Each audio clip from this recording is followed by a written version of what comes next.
I'm just wondering, do we have IT on the line here? Sorry, Chair, what was that? Do we have anybody IT on the line?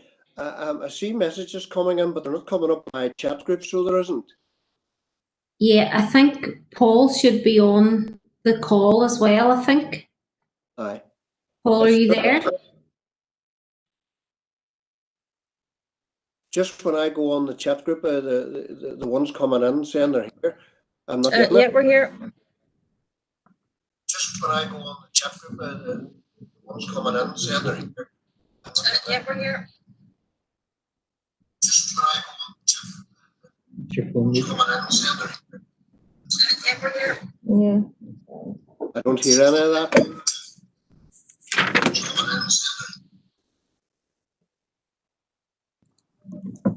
Hey, Chair, can you see the chat now? I don't see. Yeah.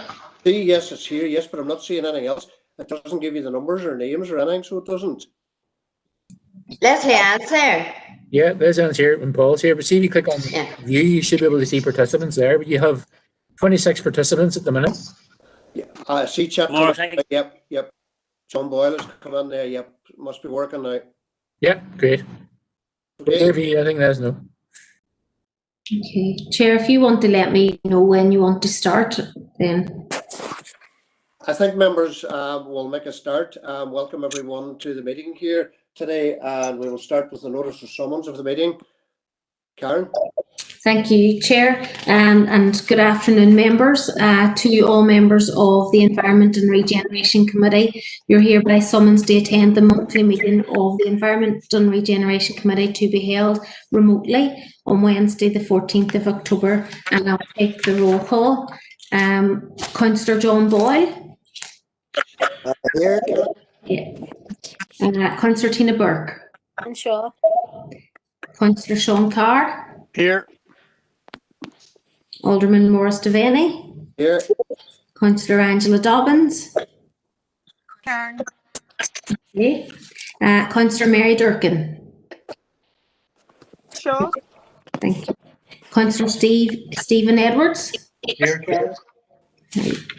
Councillor Paul Fleming. Karen. Yeah. Councillor Christopher Jackson. Yeah, I think I seen you there. Yeah. Councillor Eamon McCann. I think I seen Eamon there as well. Yeah. Alderman Ryan McCready. Yes, that's me, Karen. Okay. Hello, Alderman McCready. Councillor Roy McHugh. Sure. Okay. Alderman Andrew McCain. Here. Thank you. And Alderman David Ramsey. Here. Okay, everyone's here, Chair. I'll pass over to you. Thank you. And I'll just read out the broadcasting statement.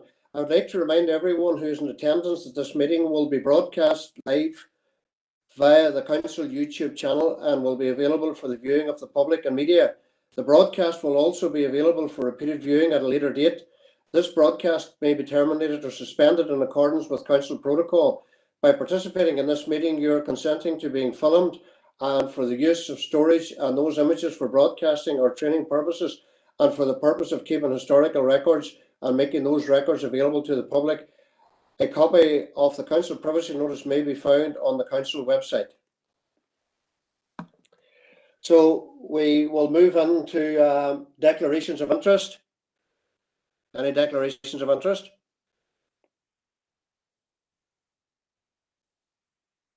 I don't see any in the chat box. So we will move on to the presentation from Jim Shannon and Pauline Ross and Bart O'Donnell from the trustees of the Boom Hall Trust.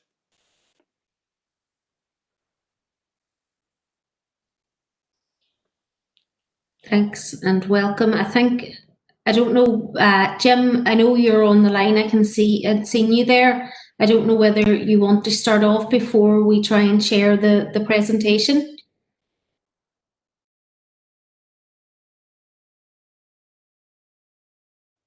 Jim, you're on mute, I think. Thanks, Karen. Yes. And members, thank you all very much for allowing us to address you today. We sent through a presentation, a video this morning, and I think that's been circulated, and I think your IT people are going to show that, Karen, now. Yeah, are you ready for it to be shown? Yeah. Yeah. Okay, we'll do it now. Give us a second. Thanks.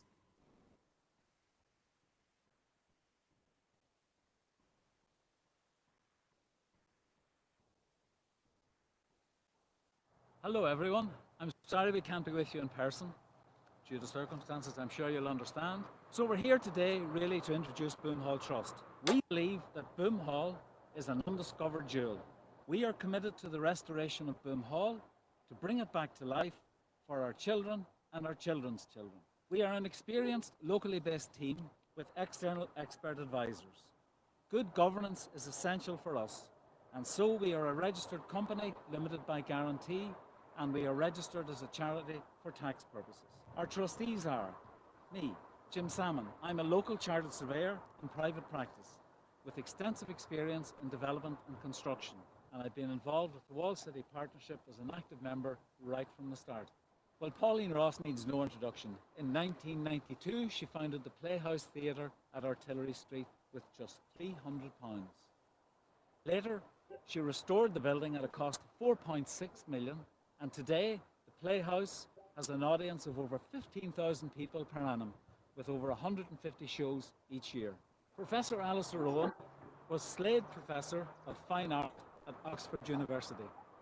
No one knows more about the architectural history of Northern Ireland than Professor Alistair Owen. Not only that, but he has led the restoration of many important buildings, and in doing so has secured a sustainable future for those buildings. The examples I can give you are Guns Green House at Eyemouth Harbour in Scotland, also Newman House in St Stephen's Green in Dublin.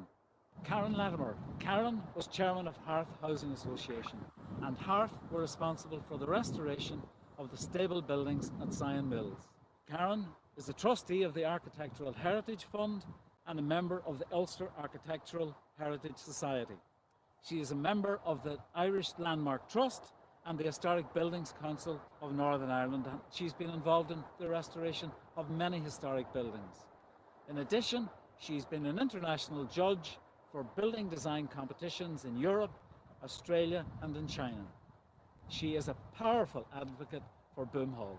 Jim Foster will be known to many of you. He is a retired chartered town planner, and of course, he was Director of Development at the Londonderry Development Office. He is a very wise guide for Boom Hall Trust. Dr. James Simpson has been a member of the Royal Commission on Historic Buildings and Monuments in Scotland and of the Edinburgh World Heritage Trust. As a partner in the renowned architectural firm of Simpson and Brown, he has led the restoration of many buildings of national historic interest. Among his many publications are the care and conservation of ancient monuments and historic buildings in Scotland. And also, he wrote the British Standard on Conservation. James believes that Boom Hall is eminently restorable. Well, Des Reid is a local chartered accountant in private practice in the city, a former board member of Clanmill Housing Association. Primrose Wilson. Primrose is currently president of the Ulster Architectural Heritage Society. She was chairman of the Historic Buildings Council for Northern Ireland, and she initiated the European Heritage Open Days in Northern Ireland as well. In 2006, she became founder and chairman of the Follies Trust, and the Follies Trust has been responsible for the restoration of many small buildings throughout Ireland. She is passionate about the apprenticeships in traditional building skills and would love the opportunity to show that at Boom Hall. Marie Donaghy is an architect with a passion for ancient buildings. She has worked on many well-known buildings, including the Bank of Ireland building in College Green in Dublin, and she was involved in the restoration of our own the Guildhall. And last but not least, the man without whom we would not all be here today, and that is, of course, Bart O'Donnell, a well-known local barrister and historian. Bart was responsible for saving Boom Hall from destruction in 1987 and in 1997, and then, at his own expense, He had the windows blocked up, the doors blocked up, and the structure strengthened. The restoration of the Boom Hall estate will be the realisation of a lifetime's ambition for Bart. And now I'll hand you over to Bart, who will talk about why Boom Hall should be restored. Something amazing happened here in Boom Hall 330 years ago, something that affected the entire course of Western history and is relevant even today. I'm standing beside King James as well, where King James came to look at the boom that was built across the river by the French engineers. And what happened when that boom was broken was suddenly the history of Britain was changed. Because no longer, once Derry was held, could James join his Irish army up with his Scottish army and march upon William in London. That plan was over. And what that meant is from that point forward, the Bill of Rights in the British Constitution became something that would last until this day. All across the New World, everybody copied the Bill of Rights. And what did that mean? People in power needed to get permission from that point forward. So Parliament was sovereign. The King could not have a standing army without the permission of Parliament. The King could not tax without the permission of Parliament.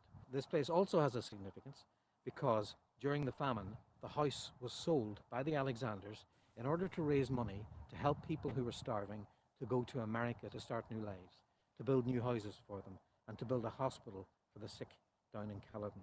So this is a very significant place with connections to North America, to South Africa, to India, to all over the world. And we intend to renew those connections and to put this city on the map internationally for the relevance that it has to the history of peoples all over the world.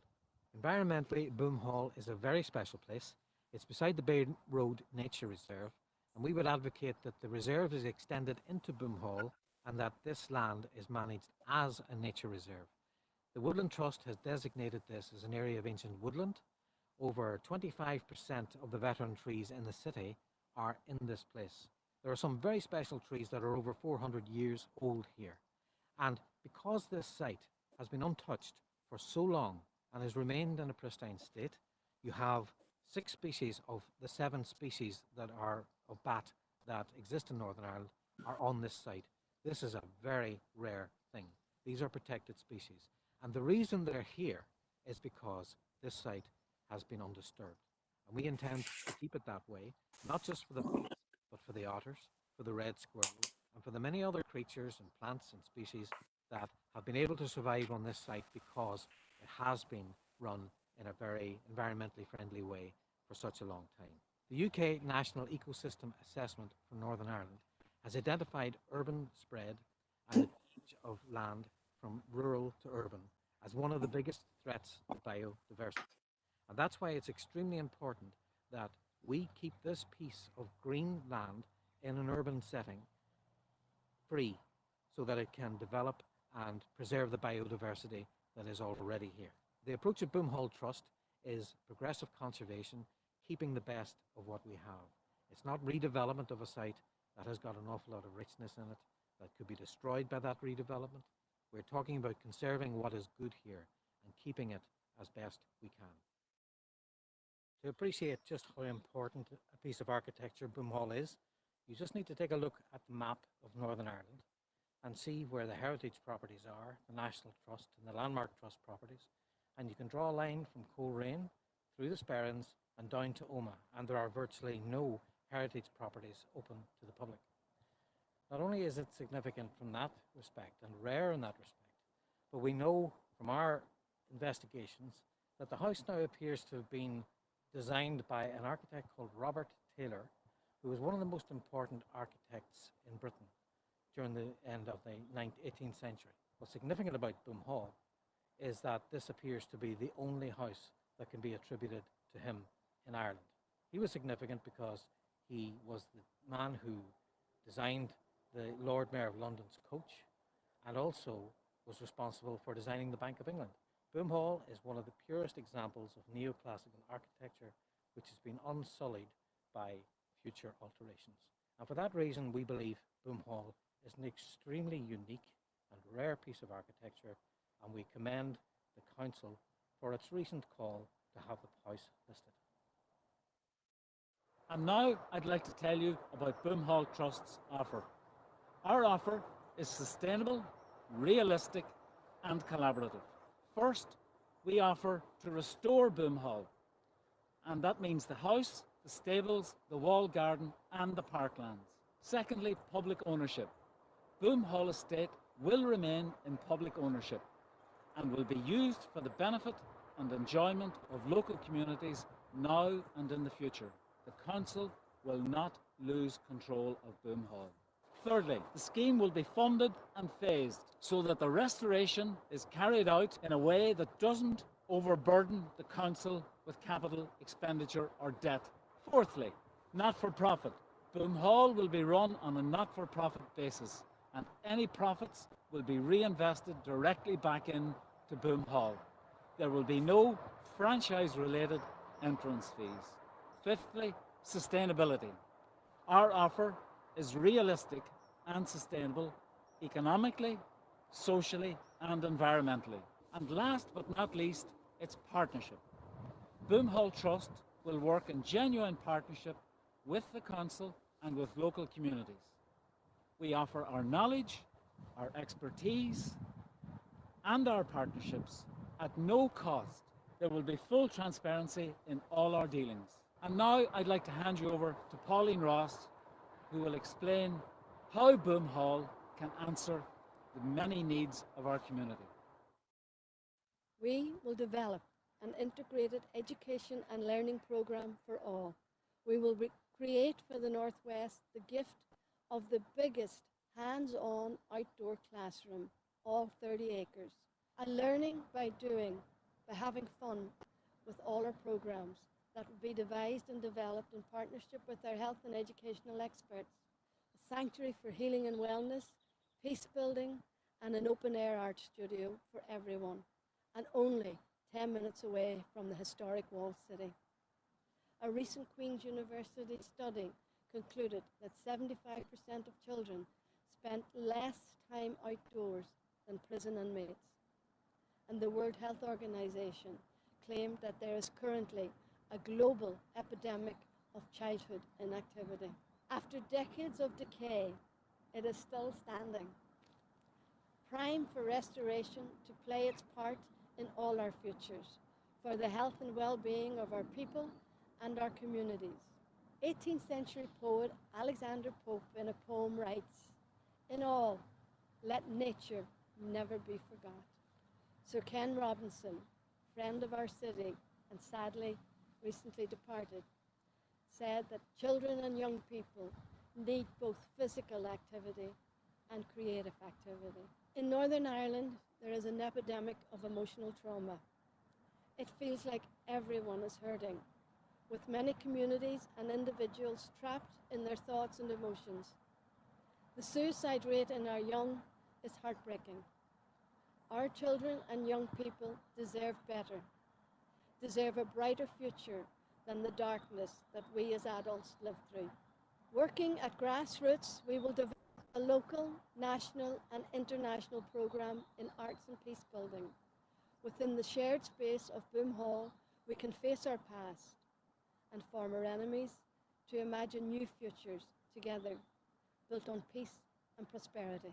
The Boom Hall Estate has the capacity to be a unique, safe, shared community space where nature, art, heritage, economic growth, social transformation can grow organically and be nurtured into a world-class project where social cohesion and sustainability can bloom and prosper.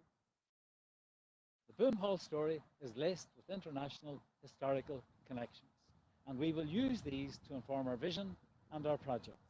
Currently, we are developing our business plan, and this will confirm uses, funding and partnerships, and we will share this information as it becomes available.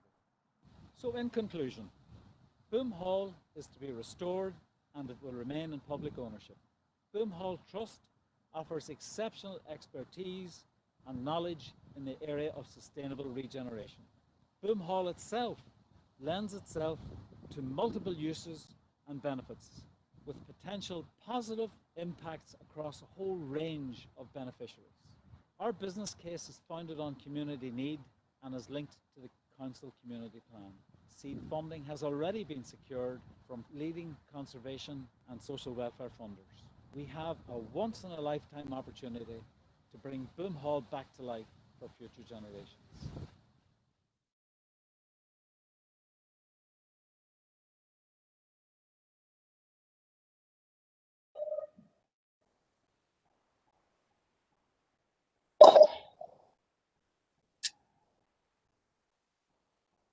Does anyone, Jim or any of you, want to say any more just before we open it up to the floor? No, Councillor Devaney, thank you very much for giving us the opportunity to show that. I'm sorry that we couldn't be there in person with you, but that's the best we could do. So we'd happily answer any questions or discuss any aspect that you'd like to. That's okay. Thank you very much for the very, very detailed presentation, and I'll sum up on it. Is there anyone like to speak on it? No, nobody in this. Yep, somebody here. Christopher Jackson, come on in. Thanks, Chair, and thanks, Jim, for the presentation. Unfortunately, I didn't have a chance to see it prior to the meeting, but it was a very informative video that we've seen through there now. There's no doubt that yourselves combined pose you're a very formidable team with a wealth and an impressive wealth of expertise and knowledge. And one thing that we can certainly agree with in terms of the Boom Hall site is it is a special place. It is a place that we have identified as a place of strategic importance for us as a council area. I'm just conscious that there is an open call in relation to a partner for council or partners for council. So it was very useful and beneficial for us to hear your vision for the area for the Boom Hall site. But I just don't want to sort of venture into dangerous territory, given that there is an open call, and I suppose council haven't committed a firm commitment, the partner for it. But I just want to take this opportunity to welcome yourselves. Thank you for the presentation, and we found it particularly beneficial. Thank you. You're welcome.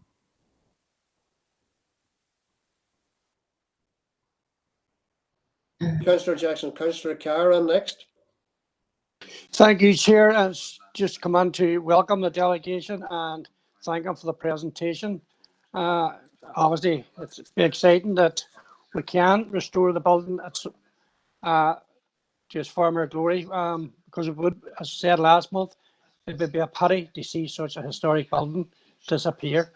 And I look forward to the council and whatever process they do, whatever takes place to restore the building. So just thanks again for the presentation, and I look forward to the process. Thank you, Chair. Thank you, Councillor Carr, and the next speaker is Councillor Dobbins.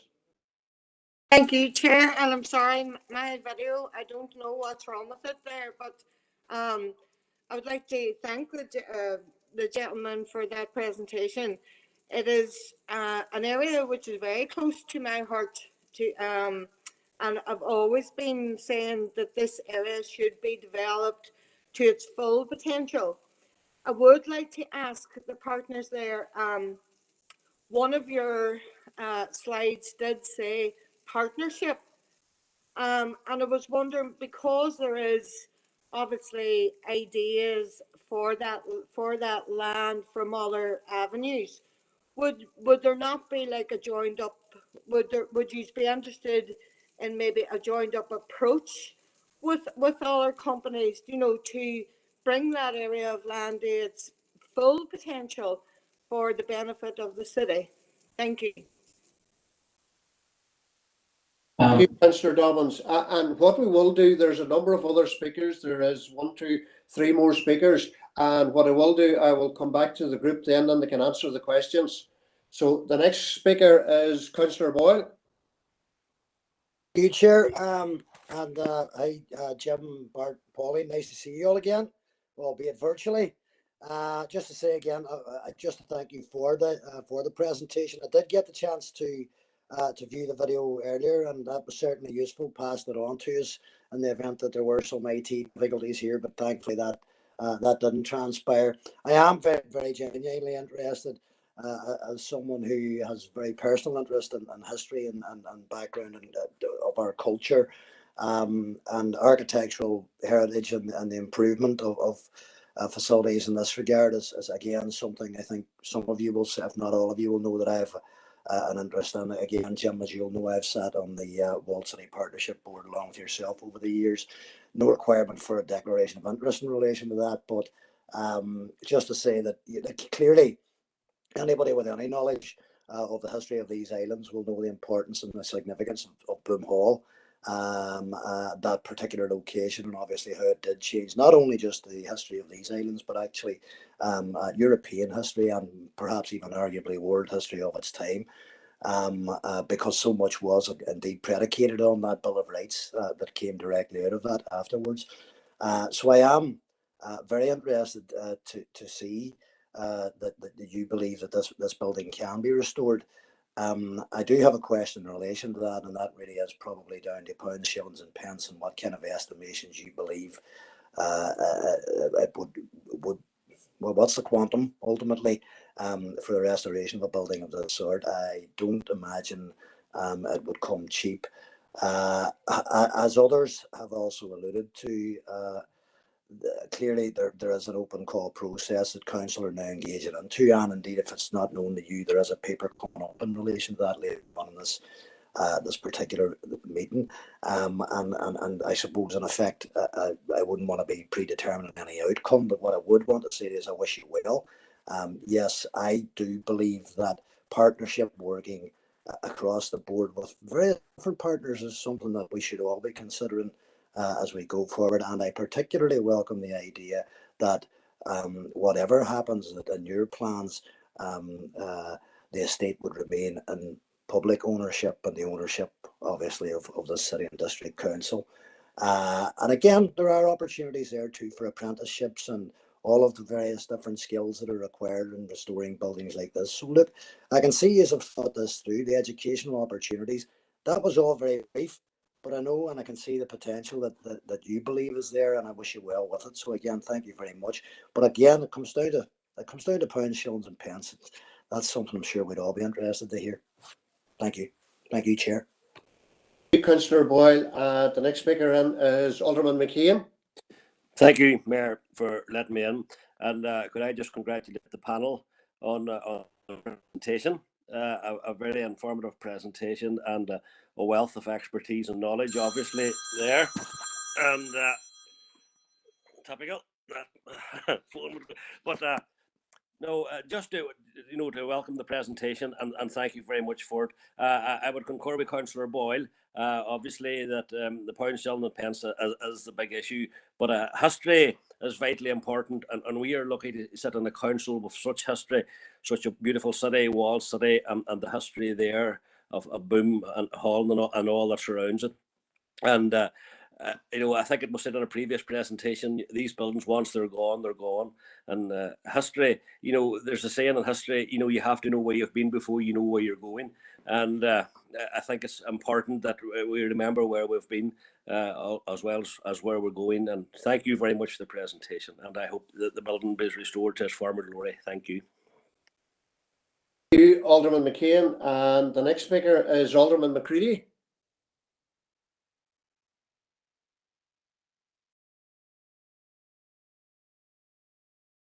Alderman McCready, can you hear me?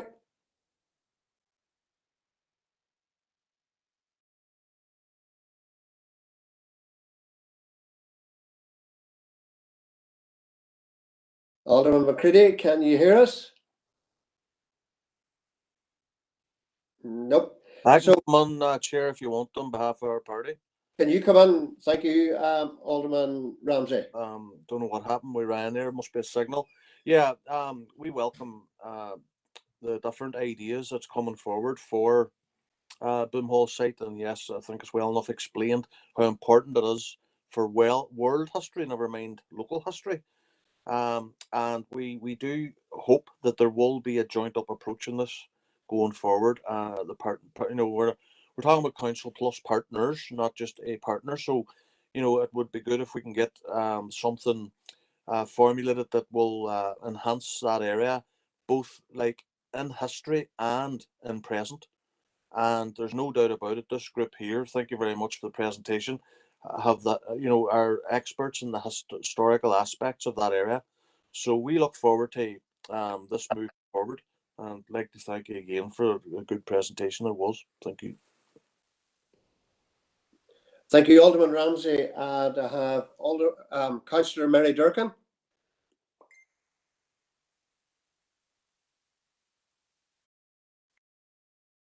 Councillor Mary Durkin, can you hear us?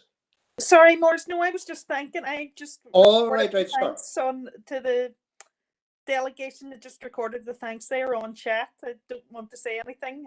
I not need to add to the previous speakers. Thank you. That's okay. Thank you very much. Eamon McCann, Councillor McCann.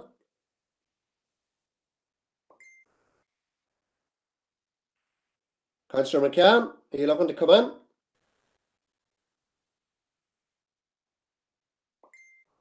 Councillor McCann. Hello, can you hear me now? Yes, go ahead. Sorry about that. Go ahead.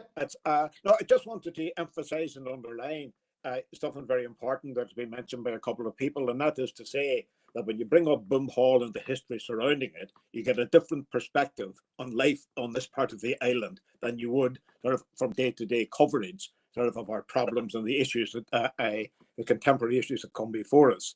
I was struck by whoever it was who said if it hadn't been for the Williamite victory, there wouldn't have been a Bill of Rights. The whole idea of the king in parliament rather than the absolute monarch actually was triumphant in these islands and across Europe as a result of those series of battles. Boom Hall symbolizes that and takes us back into it.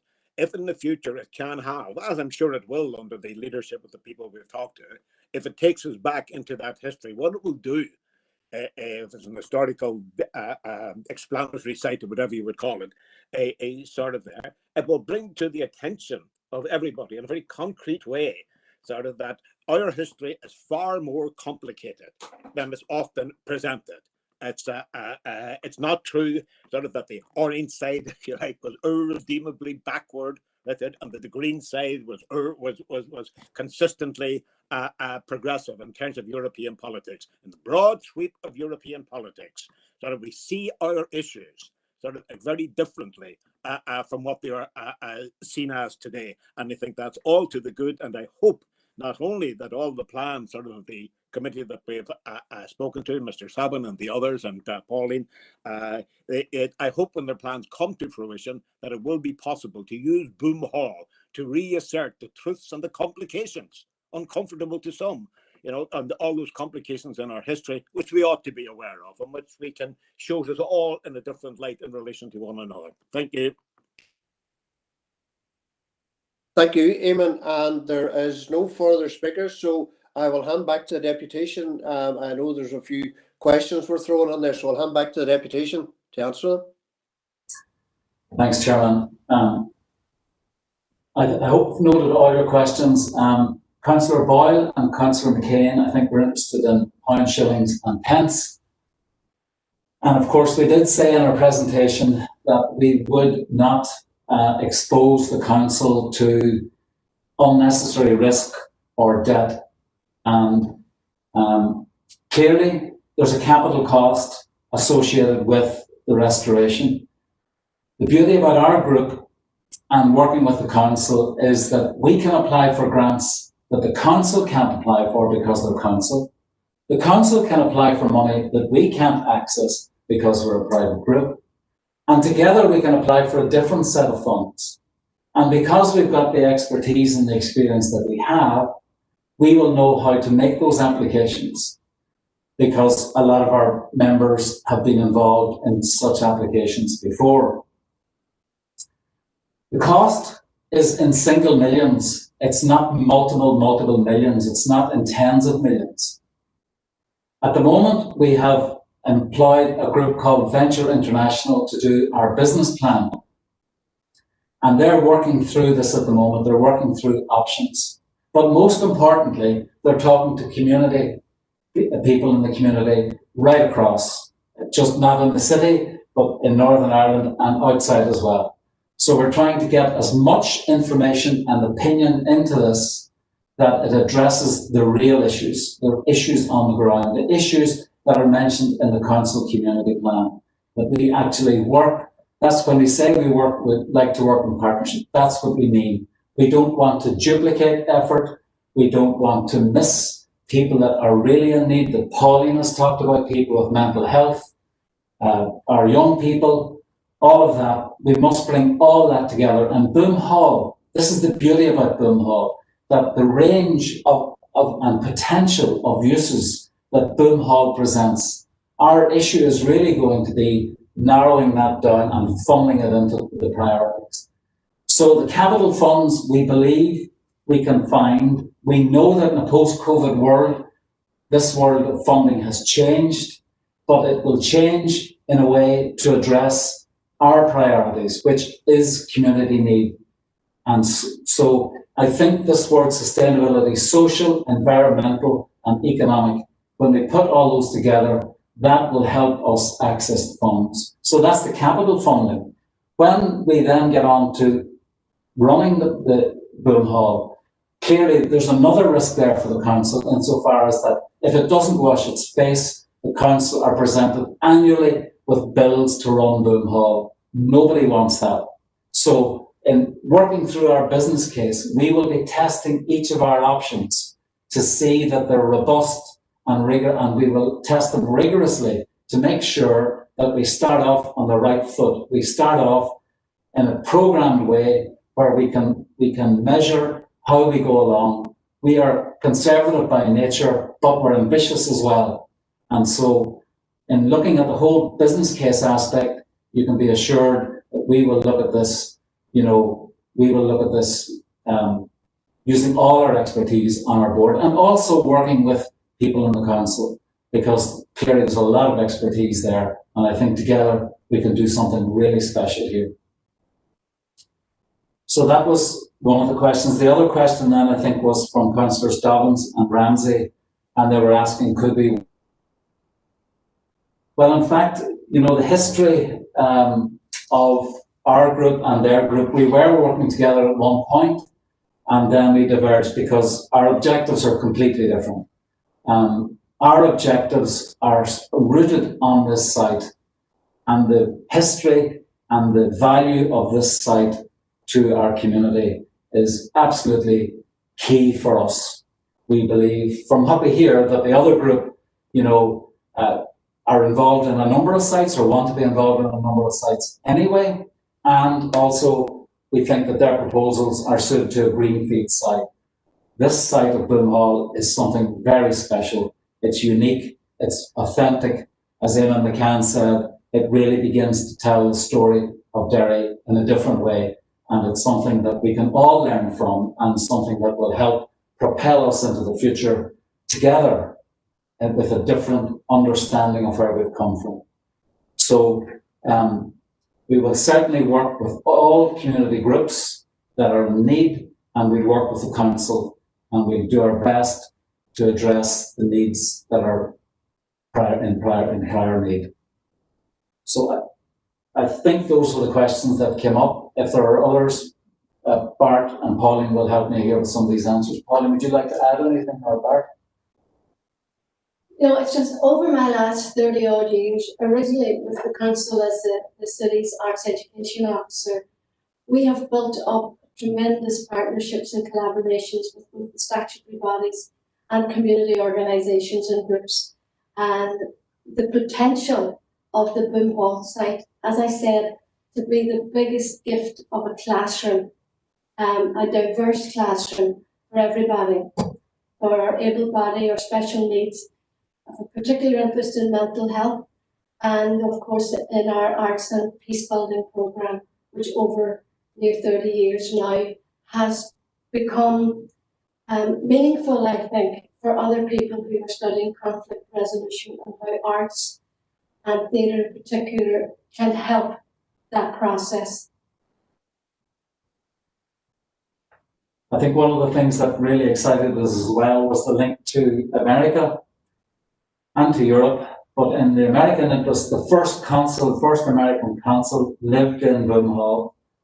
And there's a mercantile history where the owners of Boomhall owned ships who exported goods and people to Caribbean, to Europe, all over. There are many, many connections that Boomhall has in its history that we can use to lever out support for the project. And that's what we're really looking forward to doing, only if we benefit people locally. Very much for that. There's a couple of speakers want to just come back in again. The first one is Councillor Boyle. Thank you, Chair. Again, thanks for that, Jim and Pauline. Look, I've no doubt, and I'm sure all members here have no doubt, that if there's a group of people who have the capacity and the capability and the experience to deliver something like this, then your track record goes well before you, and I would have every confidence that you'll do what you say.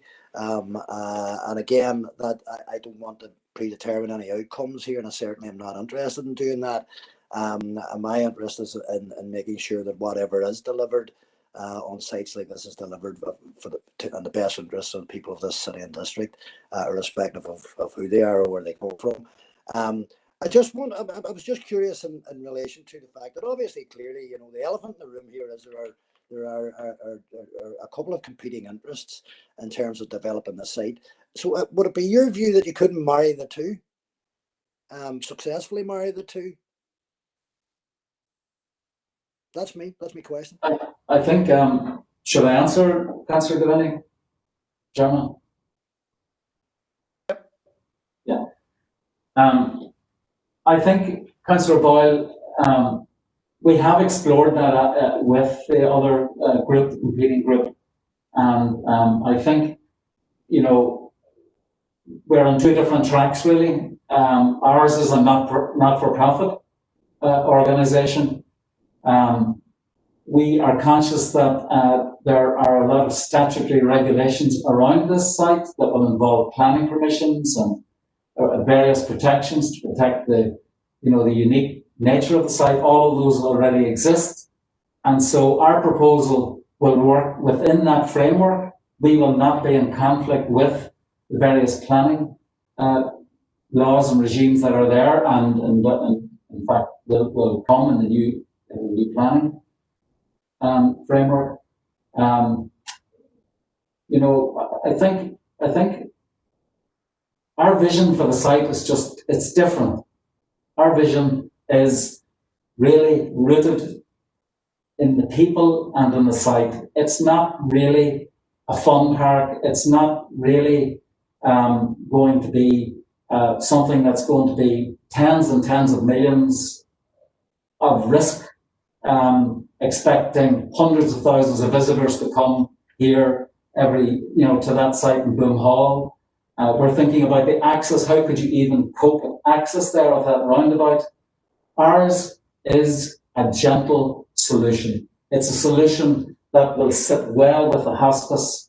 It will sit well with people in need in the city. We're just on a different wavelength completely. So that's not to say we don't wish the other group well. Of course we do, and we believe there are multiple opportunities for that other group. But this particular site needs a special approach. It needs the right approach, and we think we have it. And we will certainly work with other community groups to achieve that.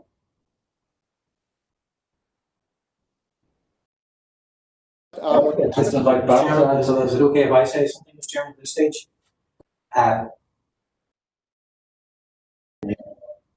Yeah.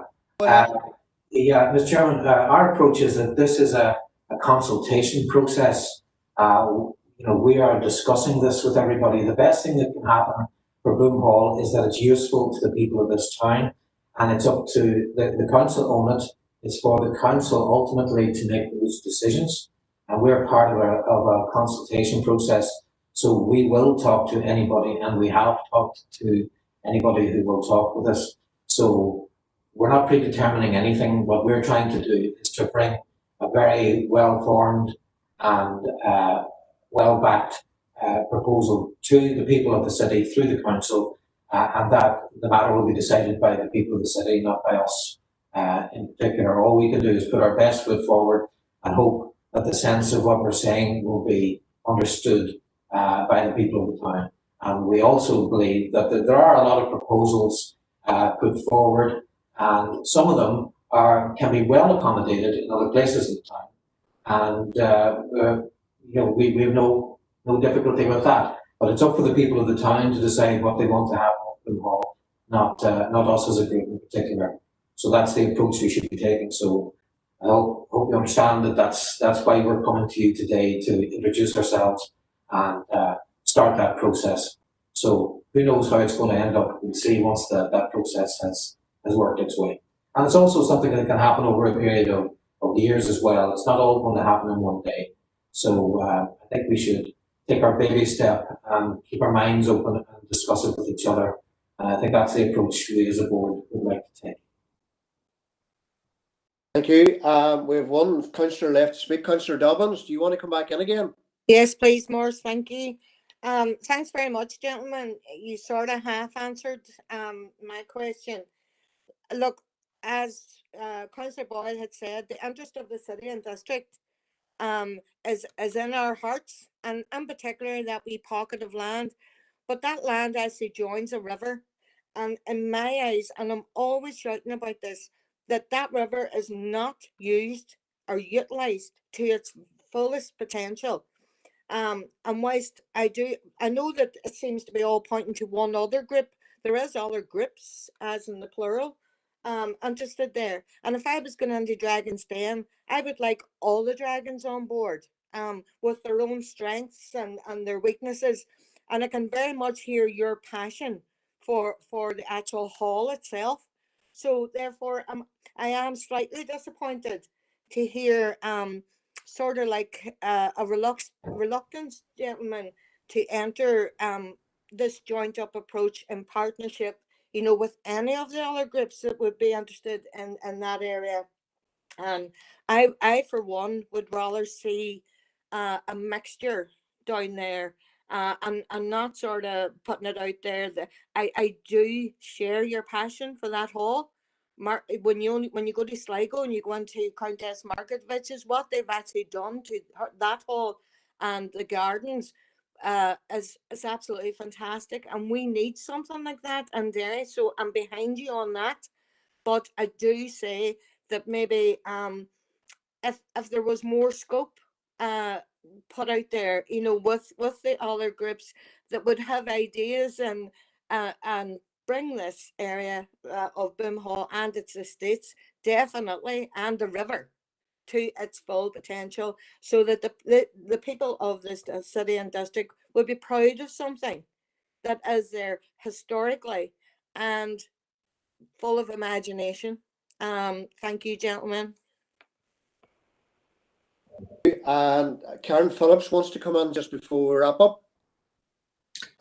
Chair, I think Alderman David Ramsey wanted to come in. I don't know whether you want to take Alderman Ramsey first. Alderman Ramsey, go ahead. And I will just remind people just to be very, very careful in their question here, because we need to be very mindful that there is an open call here, and we know the issues and around that. So just be careful of some of the questions. Go ahead, Alderman Ramsey. Thank you, Chair. I think it's very important that we say today exactly what we know what we want there on that site.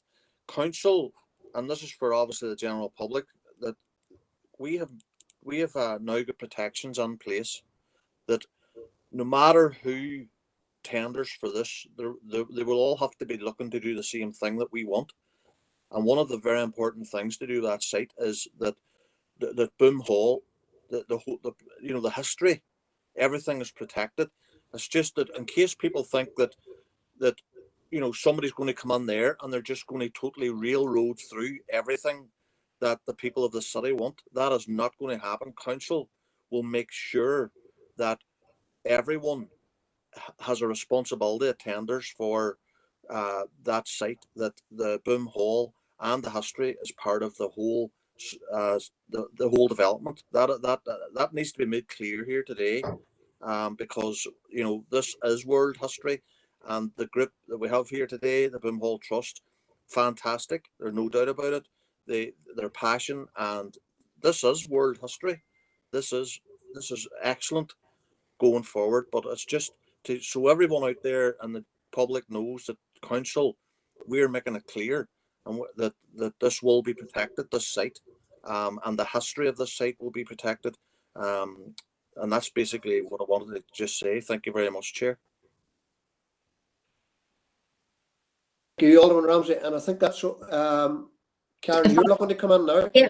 And I think Alderman Ramsey's covered quite a bit of what I was going to say anyway, members. It's just to remind members, again, as you will be aware, at our meeting last month, we adopted the Conservation Management Plan in relation to this whole site. And members, clearly just to re-emphasise that any developments coming forward for council to consider as part of the partner selection process, we would expect to adhere to the Conservation Management Plan, and indeed, of course, be able to get planning permission and any other statutory consents that would be needed. So members, that's a given, and just to let everybody remind all the members today of that, and that you were very enthusiastic that we did that last month. So that's really all I wanted to say, Chair. I don't think I have any other speakers. Karen, you've just stole my thunder, because I was going to mention about the Conservation Management Plan last month, and it has all the protections on there, and it is a very good plan, so it is. And can I just say, as chair of the committee, thank you very much for coming forward with the presentation, a very, very detailed presentation, and I don't think that any of the members here on the committee would underestimate the passion and the skill base behind the group here. But I think you mentioned clearly the historical value and the architectural value of this site is of vital importance to the council and the people who live in the council area as well. But on behalf of myself as chair, thank you very much for the presentation. And I was delighted to see that the video worked out, because I was sort of worrying up until I saw the video taking place. Sometimes it goes wrong, but today it went very, very well. But can I just thank the deputation for coming in? Thank you. Thank you.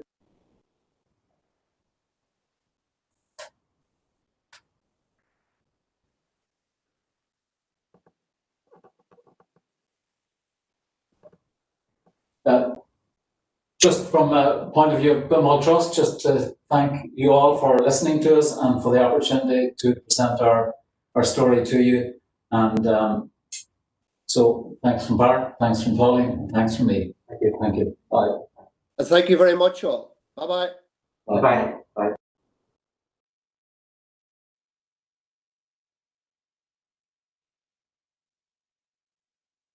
Not them all off. We will move on to the next item of business, is chairperson's business. And the only item, I've only one item in chairperson's business. And what I want to do is take this opportunity as chair of the E&R committee to congratulate our mayor and everyone who has helped and around him in promoting the message of staying safe and staying within the guidelines. That message is going out very, very loud and clear from the council, so it is. And I would just join in the appeal for everyone in the next few days and weeks to stay safe, stay within the guidelines and do what we can, because what I would say is everyone's actions in the coming days and weeks will shape the future of how we try to combat this virus and bring back some normality. I have a couple of speakers who want to speak under chairperson's business. There are two speakers here, and I will take one after the other because they have a general theme. And the first one is Alderman Wark. Thank you, Chair, for letting me on, and thank you. I'm not a member of this committee, but it's something that I feel this committee needs to get sorted, and sorted as soon as possible. We have repairs in Eglinton, and unfortunately, the repairs in Eglinton since the end of March, the recycling centre down there has remained closed. Now, for council, I've been more or less telling myself, and I would understand many fucking councillors there, that this recycling centre will be open in a couple of weeks' time or a couple of weeks' time. It doesn't cut it there for the residents. They don't want to be running up and down the Strathfoyle. They want their own recycling centre open again. And the problem I see, I feel that this committee should be pushing our council officers or whoever it is to get this recycling centre open immediately for the repairs of Eglinton. Thank you. Thank you, Alderman Wark. And I'll take Alderman Ramsey because this is a general theme on another site, and we'll get Connor or whoever comes in then to answer it. Thank you again, Chair.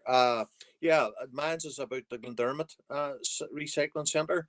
Pass there every day, and there seems to be nothing happening there. And I'm worried. I know people are in contact. I'm worried as have we not opened it, because it was meant to be opened all day. And the other one was the park bench at the end of Ross Downey Road beside G Supermarket has disappeared.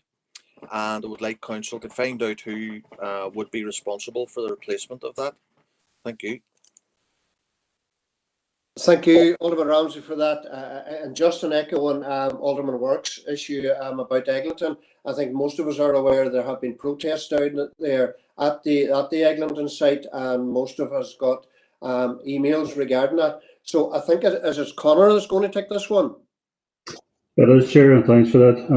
As members know, there was a number of sites that couldn't open just immediately following authorisation from DAERA to do so. And that was based on health and safety considerations. Now, specifically with regard to Eglinton, the issues are beyond and outside of the scope of the operation of the recycling centre. The issues are site-wide and beyond anything that council has responsibility for. It is a duty holder there. It's his responsibility to have an adequate and sufficient traffic management plan in place. And that's not just for the recycling centre, that's for all the other businesses that operate on and that use that facility. And that's a requirement from the Health and Safety Executive. Now, we have had a number of meetings with the owner, and we have made our position known in terms of where we can provide assistance and what we are able to do. And I understand that the owner has made contact with the traffic management company. They have been booked in to carry out some works on the site. He has also undertaken to produce a risk assessment for the traffic management and subsequently a traffic management plan. And once all of that is in place, that will be passed to the HSE for comment. And at that point, providing they're satisfied, the recycling centre will open again. But it's beyond anything that certainly my team can do. As I say, it's a duty holder's responsibility, and the duty holder on this site is the owner on that council. With regard to Glendermot, the site is open, and there's a booking system in place from early morning through to evening. Now, having checked, there are times that there are plenty of slots available. But it seems that for whatever reason that they're not being utilised at this point. But the site has opened, as we advised members a number of weeks ago, and those slots are available to book through the channels that we provided, and the information we provided at that time. With regard to the bench, I know there was some discussion on that before about who had placed it there and who had responsibility for it, and I'll certainly follow up and get back to Alderman Ramsey on that. For that, and I think Councillor Carr wants to come in as well. Connor has now answered the questions that I was going to ask in reference to Eglinton. Thanks, Chair. Councillor Fleming, did you want to come in on this? Yes, Chair. Thanks for letting me in. And say, Connor, not just for the report, but they acknowledge the work that Connor and Seamus Donaghy in terms of council have been trying to do to get all the recycling centres open. Unfortunately, been successful so far with Eglinton, and rightly so. People are, to say the least, in relation to that situation pertaining.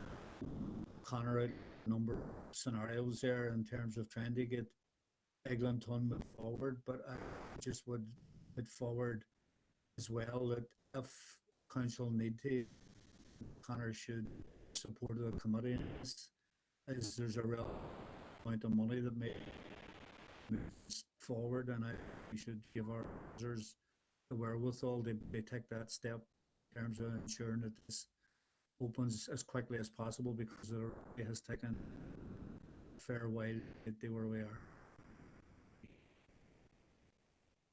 Thank you, Councillor Fleming. Does Connor want to come in on any of those comments? Are you okay, Connor? Chair, we've had those conversations with the owner. We have advised that we can provide support and assistance where possible, and he's aware of that. The issue is just on his end getting someone to do the risk assessment and the traffic management plan. It is a piece of work, and it is a specialised piece of work. I know that he has a person in mind, and the person is working on that. But it will just take some time to develop the plans and to have those brought forward. But we have met with him on many occasions. We continue to meet with him. And he is aware of where we can support, and we share the frustrations of the users down there. We want to get it open, and we will move as quickly as we can to do that. Let us see.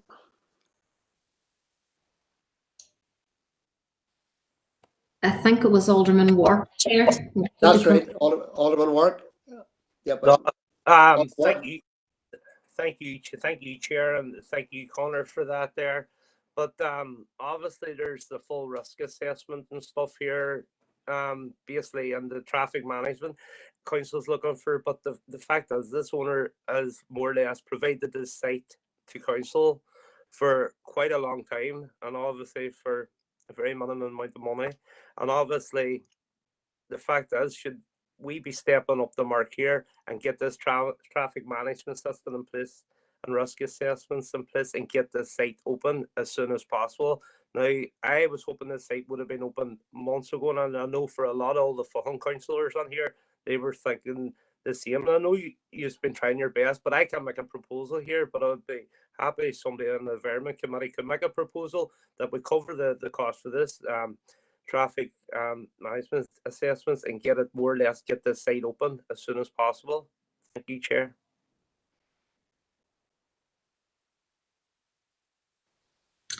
Anyone else want to come in and speak on that? Chair, if I just come in and thank you, members, if the committee want to make that proposal, then certainly officers can look at how we might be able to take that forward.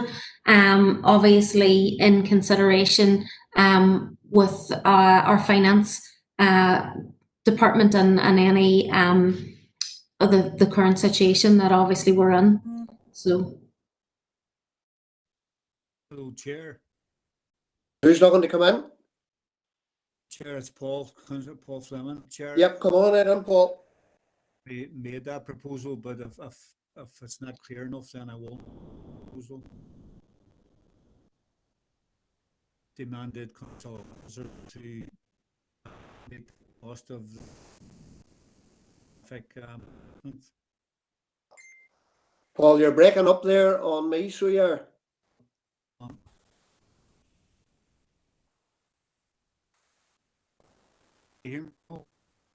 Yeah. Go ahead.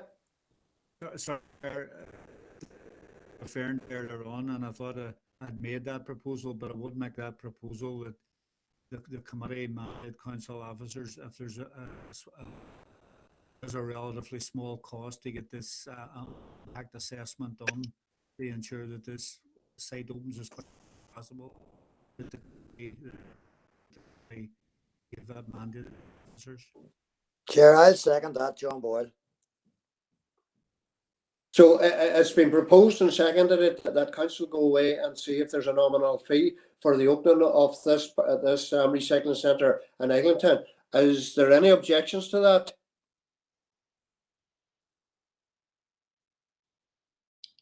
Yeah, Chair, if I could just come in and clarify, members, we are absolutely happy to do that, and we will do that as quickly as we possibly can.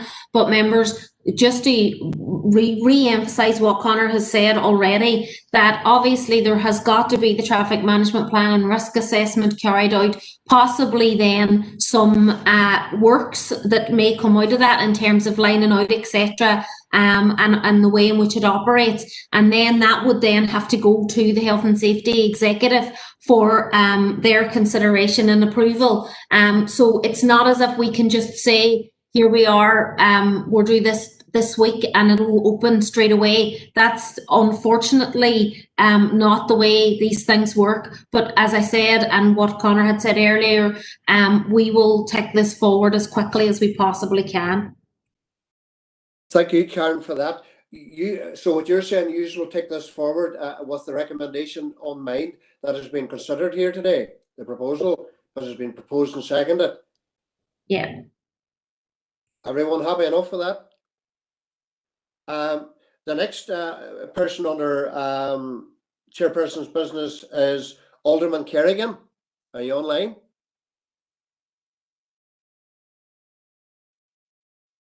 Yeah, I'm online. Sorry. Thanks, sorry, Chair. Thanks for the opportunity to come on here, Chair. I have a wee issue here which has been raised with me by a number of residents. I'm not exactly sure if this is the correct committee, Chair, but I'm going to take your indulgence here to see if it is or not. And it is in relation to, I've written up here, misuse of fireworks. Now, this has been partially mitigated against in relation to with the Halloween demonstrations being cancelled due to the COVID-19 pandemic. But it is, it's been an issue raised here in relation to the misuse of fireworks and their impact on animals and on vulnerable adults and various items such as that. And it has been raised, and there is a potential here, Chair, of an RSPCA supports the motion to be raised, Chair, and it is in the details here that they're requesting are that it would be for all public fireworks displays within the local authority to be advertised in advance of the event and allowing residents to take precautions for their animals, their pets, for example, and for vulnerable adults. Other aspects of it here, Chair, is although I don't know how practical it would be, but to encourage local suppliers of fireworks to stock quieter fireworks, however that one would work, Chair, and also to actively promote public awareness campaign about the impact of fireworks on animal welfare and vulnerable people, including the precautions that can be taken to mitigate risks. Now, Chair, as I say, I've raised it here. It could well be taken as a motion to council, but Chair, I know our full council meetings are long enough as they are, and I didn't want to be bringing a motion if it was something that could be dealt with at appropriate committee. And as it does have environmental aspects to it, Chair, I felt it was, with your indulgence, to bring it here to the E&R committee. So that's what I'm looking at here, Chair. I can forward that in, or if Karen maybe wants to see if it's something that should be dealt with this committee or how it should progress on. Thank you, Chair. Chair, are you happy if I come in on that one? Yes, go ahead. Yeah, and thank you, Alderman Kerrigan. Members, this issue is really best dealt with through our Health and Communities Committee, because our Environmental Health Department, they actually have a role in terms of licensing of fireworks in shops, and also they have got the community safety function within our Leisure and Community Services Department. But we as officers will email them tonight ahead of the Health and Communities Committee tomorrow, so that the director's aware of it. I don't know whether some member who is here may want to raise that again in Health and Communities Committee tomorrow, but we will make the officers aware in relation to that, and I am aware from experience that they do quite a lot of engagement with retailers of fireworks, and they would engage in terms of trying to encourage safe use of fireworks, etc. Through product safety, etc. But we will take that and pass that on to the relevant officers within council. Thank you very much, Karen, for that. And look, some of us can pick that up tomorrow. And I know for myself, I've had an email from a number of people regarding this issue and the concerns that they have. But it's something, as you say, if it fits within the health and community, some of us can raise it tomorrow again. Or Keith, maybe you can come in yourself and raise it on, come online tomorrow. I have one other speaker who wants to come in on this issue, is Alderman McKeon. Thank you, Chair. And it's just just on to that point that was brought up previously there. Obviously, I'm chairing the committee tomorrow, so if any member wants to bring it under chairman's business, we'll certainly hear it tomorrow. Give it in there tomorrow. Thank you, Chair.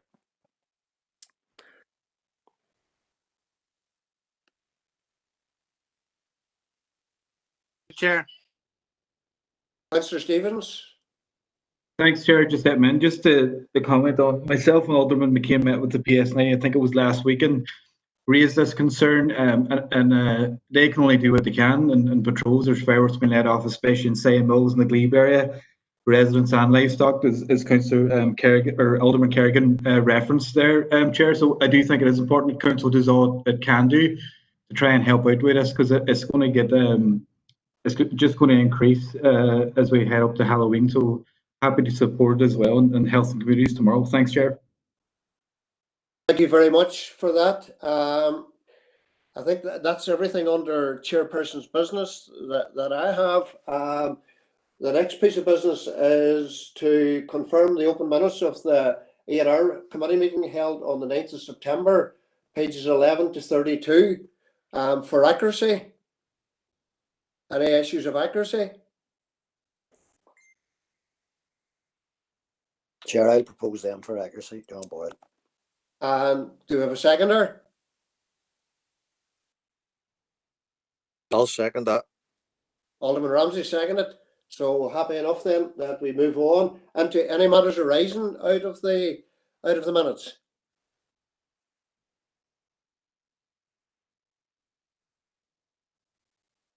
No matters arising, so we will move into the rest of the business here. I'm just thinking, members, as we have a number of items coming in here, and we have talked about trying to shorten our meetings or make them as short as possible without, getting into the issue of people not being able to speak. So I'm wondering here if we were able to, the way when our councillors, when there's something coming forward, the officer could spend 10-15 minutes reading it.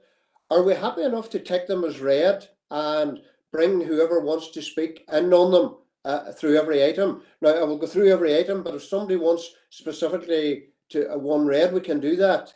I just want to get people's thoughts on it.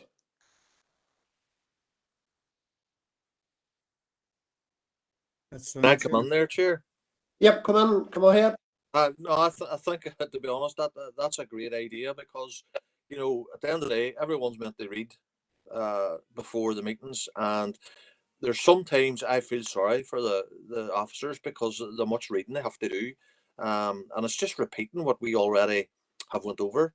So you probably need a proposal for that. I would propose it, no problem. Is everyone else happy? Could we have a seconder for that? Happy to second, Chair. Is there any objections to it just before we move on, just to make it clear? And look, if there is any agenda item that somebody needs some clarification on, please let us know.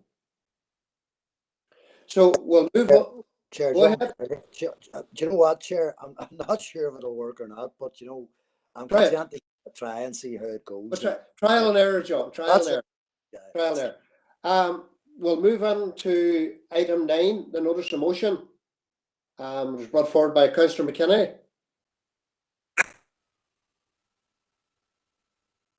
Which council officer is taking that?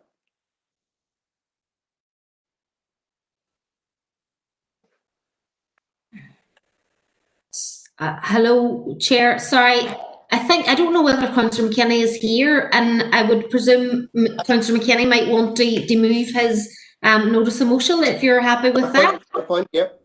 Councillor Yeah. McKenna, are you online? I am indeed, Chair. Thank you for letting me in there. Yes, I'd like to move the motion as read. If I can just quickly, I'll not take up much of your time. I'd like to thank you anyhow and your committee for letting me come in on this. We're only too aware of the cost of this council regarding to waste to do with landfill sites. Many councils of England and Scotland have basically got into bed with some outside agencies. I'm working with a company called TerraCycle, and what they're doing is they're recycling Tassimo and Lar coffee pods and other items as well. And this is when they recycle, they're able to produce things like babies' bibs, park bench, etc. Now, TerraCycle have also stated on their website that from the coffee pods generated, they have income generated for schools and non-profit charities in the UK, which they have put back in, which is 308,000. Some of the councils that are working with TerraCycle are Manchester, Torbay, Warwick, Devon, Perth and Kinross, and that's not them all, it's just a few. I would ask this committee to request that officers bring a paper back to this committee on the feasibility of working with this company or other companies which will help this council to reduce its landfill site and also reduce the cost of councils, which are very appropriate at this minute in time with the COVID. And also it will help us achieve our green targets. Thank you. Thank you, Chair.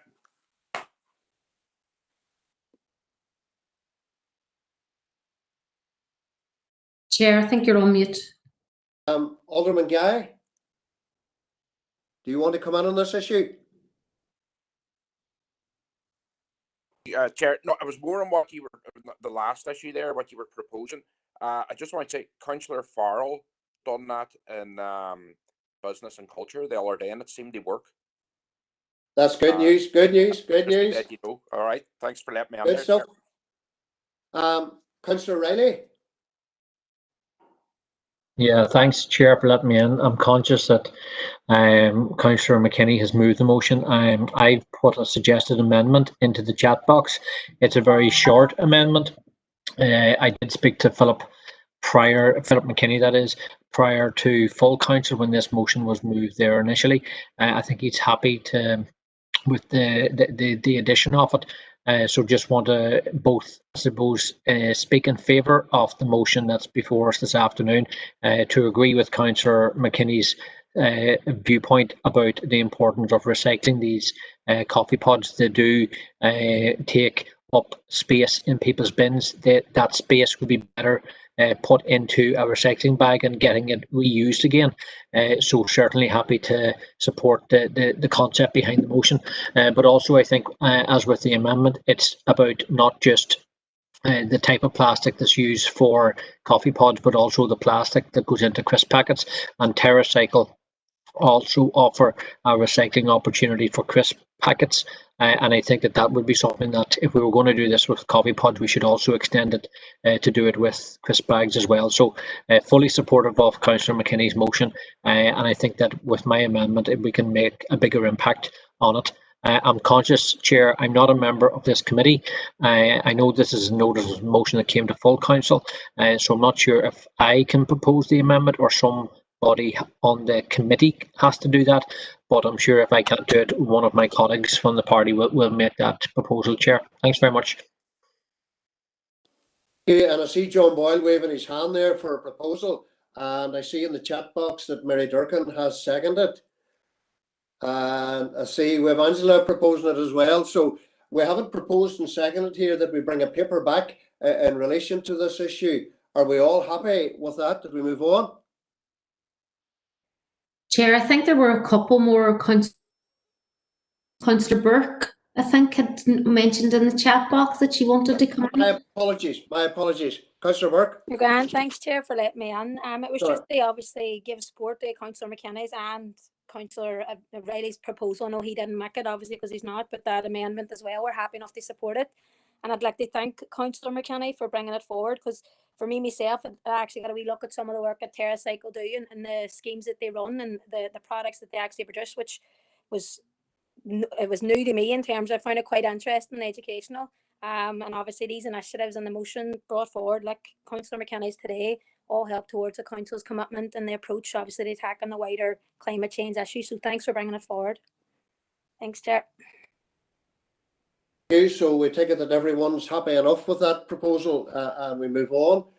We move on to item 10, Action Renewable Association. This is Frank Morrison, I think, is taking any questions on this one.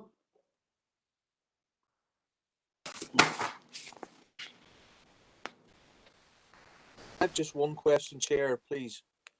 You see the MCS scheme, the Regeneration certification.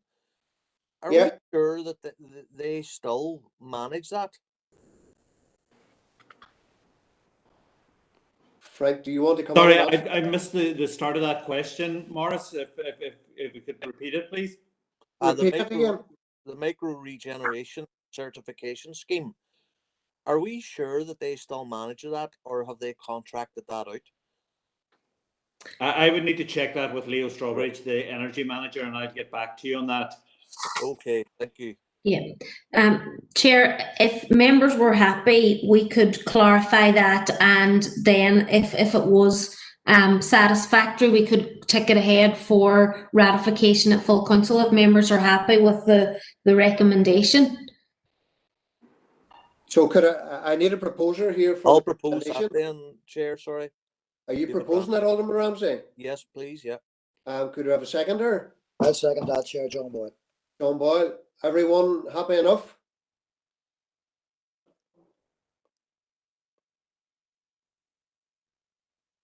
Thank you. And we move on to item 11.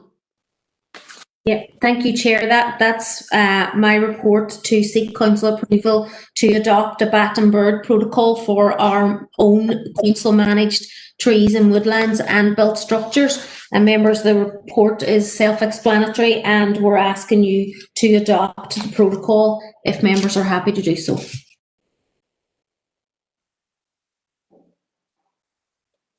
Happy to propose that. Hold on. McHugh wants to come in. Councillor McHugh, do you want to come in on this one? Yeah, Chair, can you hear me there? Yes, go ahead. Yeah, just to welcome the proposal. I think any measures that protects trees birds and bats within the city and district is to be welcomed. Could it just I would happy enough to propose it. Thank you. Councillor Edwards, do you want to come in? Yeah, Chair, thank you. I'm just, it's not strictly related to this, but in terms of pest control of birds, I'm wondering what the council's remit is for that, Chair, because I've been working on an issue in the Glebe Park area, and NIE are involved, but I'm wondering if council has any remit over pest bird control in residential areas. Through you, Chair, members, we would be involved in pest control on our own premises and our own that we own and manage. In relation to residential premises, members, our environmental health department can sometimes get involved should there be an infestation that would be prejudicial to health. So members, I'm sure that Seamus Donaghy, our head of Environmental Health, would be happy to discuss with members any questions they have in relation to that, if that's helpful. Is that happy enough? Yep, thank you, Chair. Rory McHugh proposed that. Do we have a seconder that we accept the recommendation? Happy to second, Chair. Who was that? Who was that? Councillor Edwards. That's anyone else? And we move on to item 12. Connor, I think, Chair. Connor, taking that one. Yeah, thanks, Chair. It's just in relation to a maintenance issue at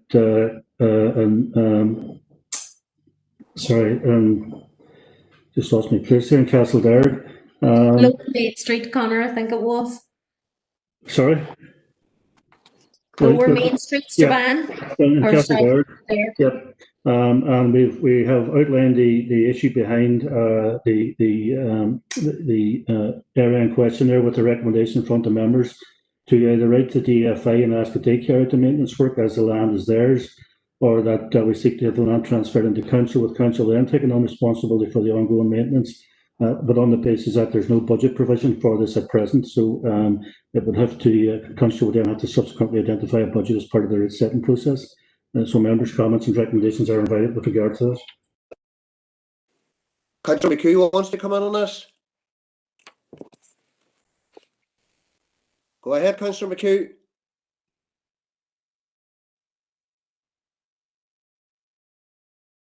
Councillor McHugh, do you want to come in? Yeah, I think Alderman McCain's in front of me there, Morris. Sorry, Alderman McCain, go ahead. No, it was just to propose, if Connor needed a proposal, but just to go ahead and propose that letters be wrote. That's all I was looking in for, Chair. Thank you. Thank you. Councillor McHugh, do you want to come in now? Yeah, it's my understanding there's a couple of options there in front of us. Yeah. Through you, Chair, members, it's either to write to DFA or that we consider seeking to have the land transferred to council, that we would then take on ongoing maintenance. Members, again, with these two options, potentially we could have a two-stage process where we do both. One, write to them first of all, and then considering the response, we could then consider our action accordingly. Members, as officers, we're happy to undertake what members feel is the best way forward. Councillor McHugh, have you a preference there? Well, I mean, it's a relatively small parcel of land, so it is, but I mean, if we have investigated it and legal responsibility for it is with DFA, then why should we be, putting ratepayers to expense to adopt it under council's ownership?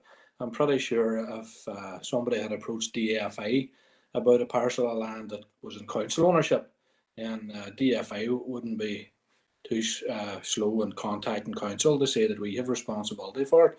So I mean, I think in the first instance we should be saying to DFA, we have made investigations and we've determined that this is in your ownership, so that they should address it. So I would propose option A. Option A. Councillor Boyle, do you want to come in? Aye, look, Chair, I completely concur with Councillor McHugh. I mean, I have to say, it's a bit of a ridiculous situation when you actually look at the photograph, what we're talking about here. You really would imagine that should be fairly easily addressed.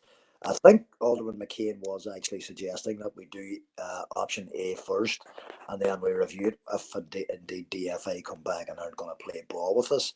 So I agree with Councillor McHugh. Let's go option A, and I'll second that.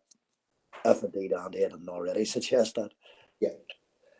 Andy, Alderman McCain, are you happy enough with that?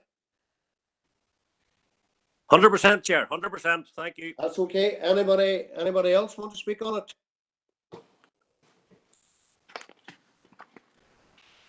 Thank you. We move on to the next item. Is item 14, smart grid. Sorry, Chair, I think you missed item 13, the fuel oil stamp saving scheme. My apologies. Item 13. Yes, Chairman, this is just to seek permission to continue our engagement with Strabane Community Projects, who manage and deliver the fuel oil stamp savings scheme in the Strabane area. There's no financial commitment for council for this very worthy programme of work that they do. Could I have a proposer for that, or anybody want to speak on it?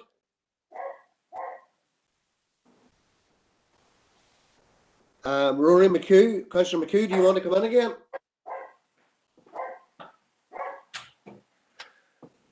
Councillor McHugh. Sorry, Chair. Councillor Edwards is in front of me. I didn't see that there. Councillor Edwards, come ahead. Yep, Chair, happy to propose. Strabane Community Project doing some great work locally, so happy to propose. Okay, Councillor McHugh. Yeah, Chair, just to reiterate what Councillor Edwards has said there, to welcome the success of the scheme to date, and happy to second the proposal. Thank you. Thank you, Councillor McHugh. Everyone happy with that?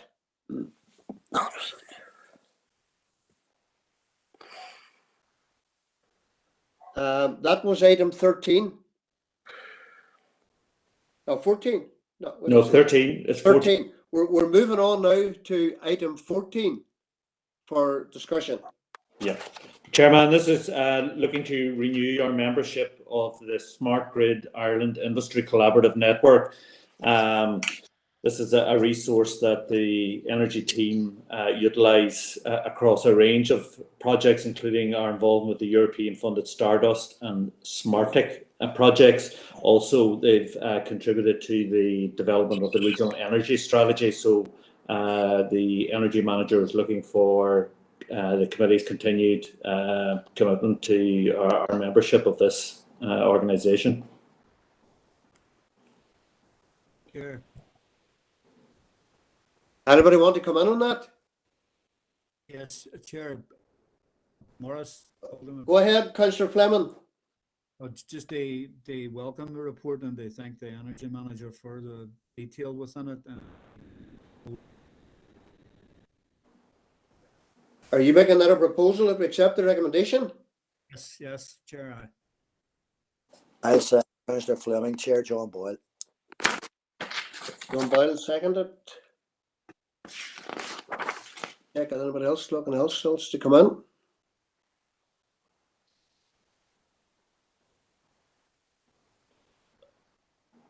So nobody else. So before we move on to the next item, Angela, are you okay there? What's happening? I can't get the 2 pages, so I can't see what number 14 is what we're meant to be talking about. I have read my committee meeting agenda and everything else, but when you're saying it's not a criticism, Morris, but whatever you're saying now, we'll go on to 13 and don't tell us what it's about, then I have to wait until I hear from the officer. That's all. Right. We'll move on now to item 15. That's the APSI energy membership. Okay, Chairman, again, this is another forum, obviously with a particular focus on local government and the issue of energy. Again, it performs a very useful platform for our energy team to share information, ideas, resources, best practice, and in its work in supporting local energy projects. So it's asking members if they would endorse our continued membership of this organisation for another year. I'm opening it up to members of the floor. Anybody want to propose it? John Boyle. Propose that, Chair. It is budgeted for already, Chair. So again, it's a recurring annual cost, and I'm happy to propose it. Whoever that was for that. I think it was Rory McHugh. That'll do. I'll second it then, Chair. That's okay. No, you proposed it, but I think Rory McHugh seconded it. That'll do. Okay, thank you, Chair. That's okay. Everyone happy enough? We move on to item 16. Street naming and property numbering, requesting for installation of bilingual signage. Yes, Chairman, this is for installation of bilingual signage at Laurel Drive in Strabane. The usual policy procedure was followed and plebiscite carried out amongst the residents with a 82% 82% of those who responded affirmatively to the proposal. So the recommendation is that the additional signage go up.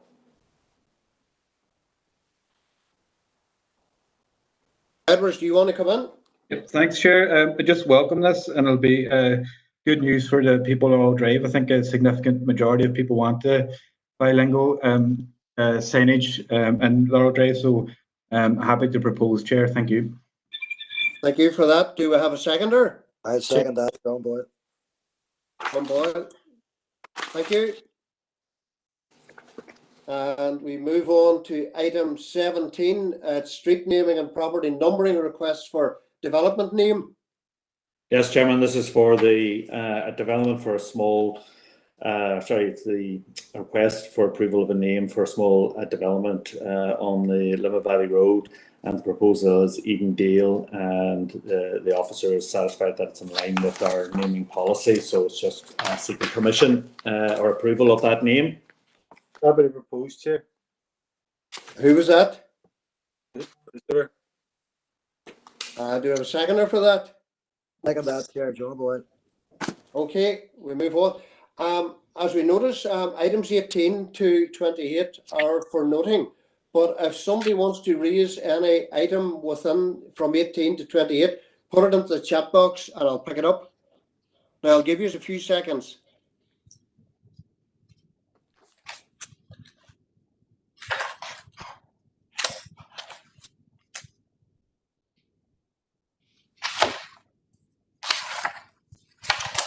Now I have Sean Carr who's looking to come in on item number 19. Are you there, Sean? Here, Ross. Sean, go ahead.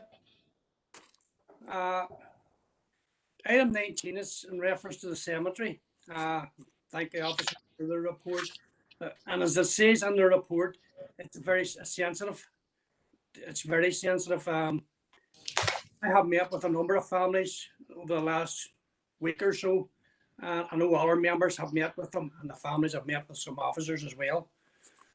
On this particular item, Chair, I think Council has to hold their hands up on this particular case here. They may have a policy in place, but it wasn't followed.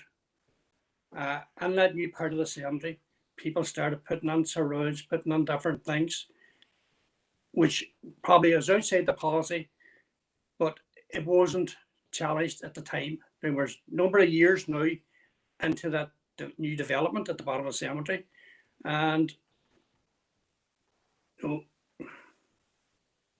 letters went out recently to a number of families, and it has caused a lot of stress and anxiety to these families. And I believe that, look, the people weren't told that they couldn't do this. I can't find nothing in writing. I've been told yesterday that the funeral director should have said to the family that it's a lawn cemetery and that's the way it is, but there's nothing in writing. And like, speaking personally, you go to a family, it's a bad time to mention, because see, no matter what you talk to them, and if somebody has passed away, it goes over their heads. No. And they don't remember these things, and there was nothing given in writing to any of these families when they purchased a new grave. So I believe that we have a duty now to look after these families, and I believe that we should just let it go now as it is, because we failed them, and it would be awful stressing to a lot of families to try and remove some of these things that's in the cemetery that they've got the letters about. You know, there's this problem, like only a number of people got these letters, not everybody. You know, that would be a question for the officers. How many letters went out? Has the whole cemetery been taken into consideration, or just the new bit at the bottom? No.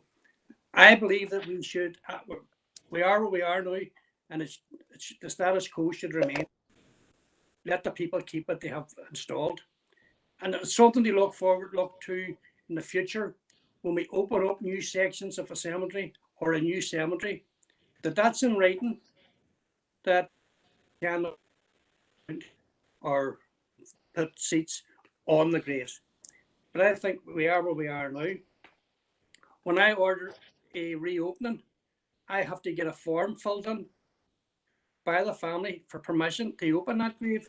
So I don't know why we can't have a letter that the family sign up, and that's down the line, that the family signs it, that they're accepting that this is a lawn cemetery. So I think it's something we need to be looking at. But it's, my proposal now is that we accept what's already in the cemetery, and we take that anxiety away from families who feel that it's going to be taken away and they're not going to be consulted, which is not happening. Like, but they still have that anxiety. So I think my proposal is that we remain it, keep it as it is, and as I say, we look at down the line. Thanks, Chair. And I see through the group chat there, Alderman McCain has seconded that proposal. But do you want to speak on it, Alderman McCain? Just briefly, Mayor or Chair, sorry, I promoted you. No, I mean, obviously, the members will know that I'm a Castlederg man and wouldn't be in the city cemetery too often, but I had quite an emotional phone call yesterday from a lady, and I think that she has a very genuine case. I think Councillor Carr there as well placed to talk on this. He is in that business, and I think we need a common sense approach to this. This can be resolved with a common sense approach. Any item that is placed there that isn't interfering with the maintenance of the graveyard or with another grave or with the passageway by the graves, I think should be allowed to remain. And obviously, I'm not agreeing with large monuments or large figures that's infringing on someone else's grave, but I think Councillor Carr makes an awful lot of sense, and I think if the items that wasn't infringing on other graves or interfering with the maintenance, I think we should look at leaving them alone. And this is a very emotional and very sensitive subject, and graves are very, very sacred places to people, and we have to be very sensitive around this. But I think with a common sense approach, we can work through this. Thank you, Chair. Thank you, Alderman McCain. Councillor Boyle. Yeah, thanks, Chair. I'll keep it as brief as I can do, Chair. I think, well, first off, I do agree with Councillor Carr's proposal that we find some form of amnesty for those who have placed particular items on graves and the newer part of the cemetery. It's very evident to me from speaking to a number of people affected by this as well, Chair, that there was a communication issue.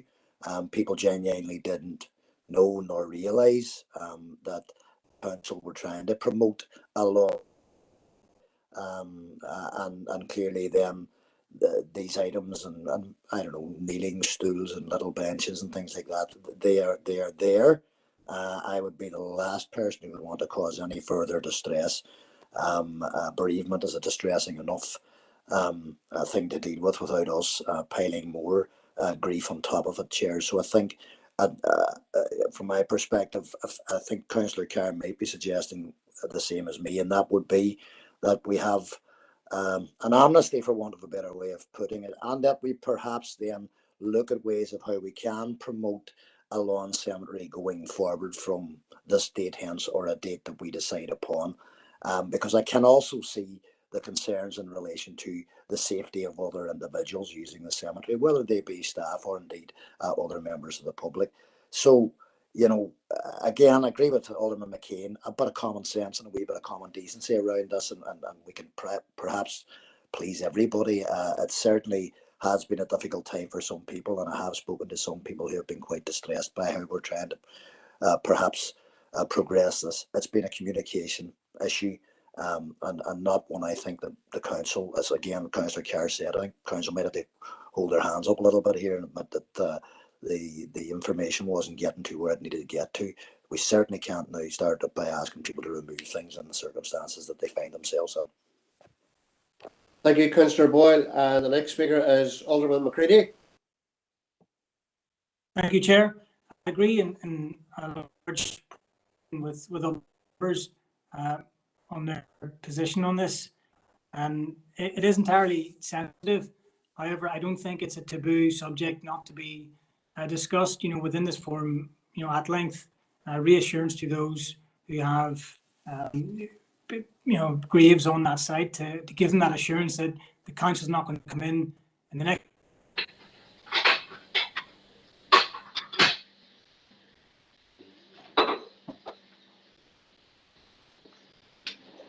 Are you still there, Alderman McCready?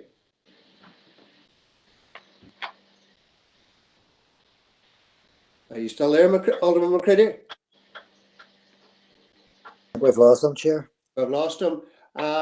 We'll move on to Councillor Logue. Thank you, Chair, for letting me in. I know I'm not part of this committee, so thanks again for letting me speak. Myself and a few other party members actually met with the relevant council officers there just yesterday on this subject, and I do have to agree it is a very, very emotive subject. I know there are going to be, I suppose, responsibilities put on the council,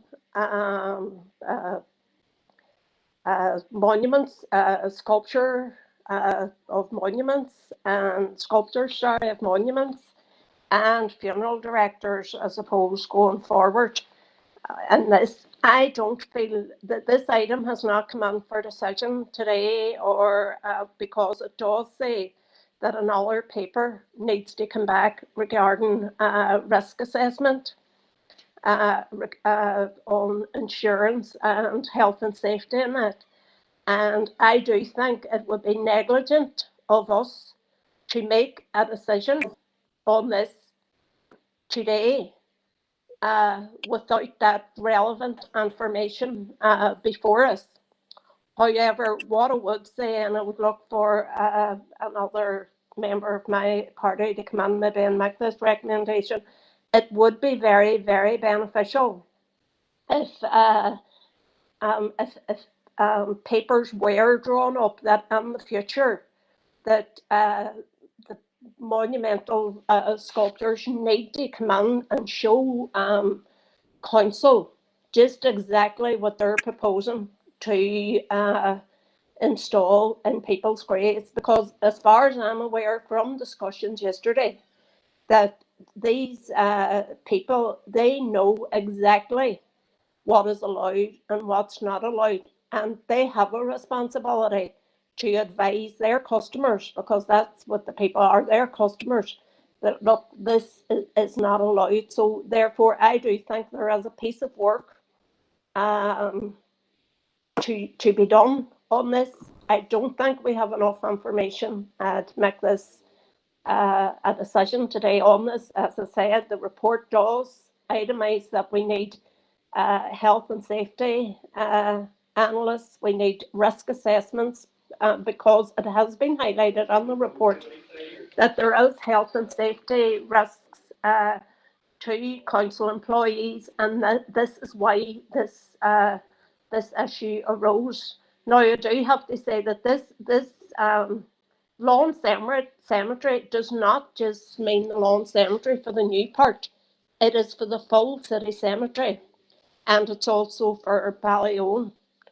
In the past, there was the council working group within cemeteries. Indeed, I know when I first joined council that I would have been part of that. We may have met only once every 6 months, but it was very useful to address any issues that were coming up. There has been failings in all aspects of this. I suppose it isn't a good time to tell people when at the time of the burial, look, this is what you're allowed to do, and you can't do this and you can't do that. People aren't interested at that time, nor they can't comprehend, because they're dealing with their grief or whatever. And that isn't the right time to have that conversation with them. I am aware that they do sign something. There is a form that does be signed. Maybe that's not been highlighted enough, but again, I want to reiterate, at the time of burial is not the time to have that conversation with grieving families. So there is a piece of work to be done to address this issue, but I would be asking my party colleagues if they could maybe just come in and propose that another paper, we are awaiting another paper anyway, that and that this is brought back for decision, but that in that paper that something is included, that a contract with the sculptors and the council that, you know, they have a part to play in this too as well, and it's for the safety of everybody. So that's that's my thoughts on that at the minute. Thank you, Councillor Oak. Is Councillor McCready back online, is he? Can you hear me, Chair? Yes, Councillor McCready, you broke up the last time, so I'm allowing you back in again. Okay, thanks. I'll so I don't break out. I'll summarize.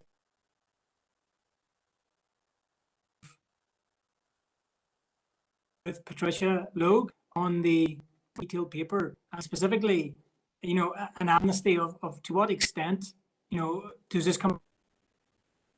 What are the impacts on the operational maintenance? And again, that detail on health and safety and insurance. But firstly, to my original point where I did get cut off, is it is a sensitive issue because it's not a taboo subject. It's something that we do discuss in great detail. And the questions coming back is firstly, policy which was there, why was it not followed? And to that breakdown, how do we stop that from occurring in the future? Secondly, is the communications. There was a huge communication breakdown, which was articulated well by previous members. I would like a paragraph outlining the reasons why that failed, and where we're in the position now that we've got a young mother who has came to the majority of councillors seeking reassurance that she can, you know, visit her baby's grave and not have it, etc., because of this shambles of a council policy not being enacted. And I'm very aware and conscious that there are other concerns which are political.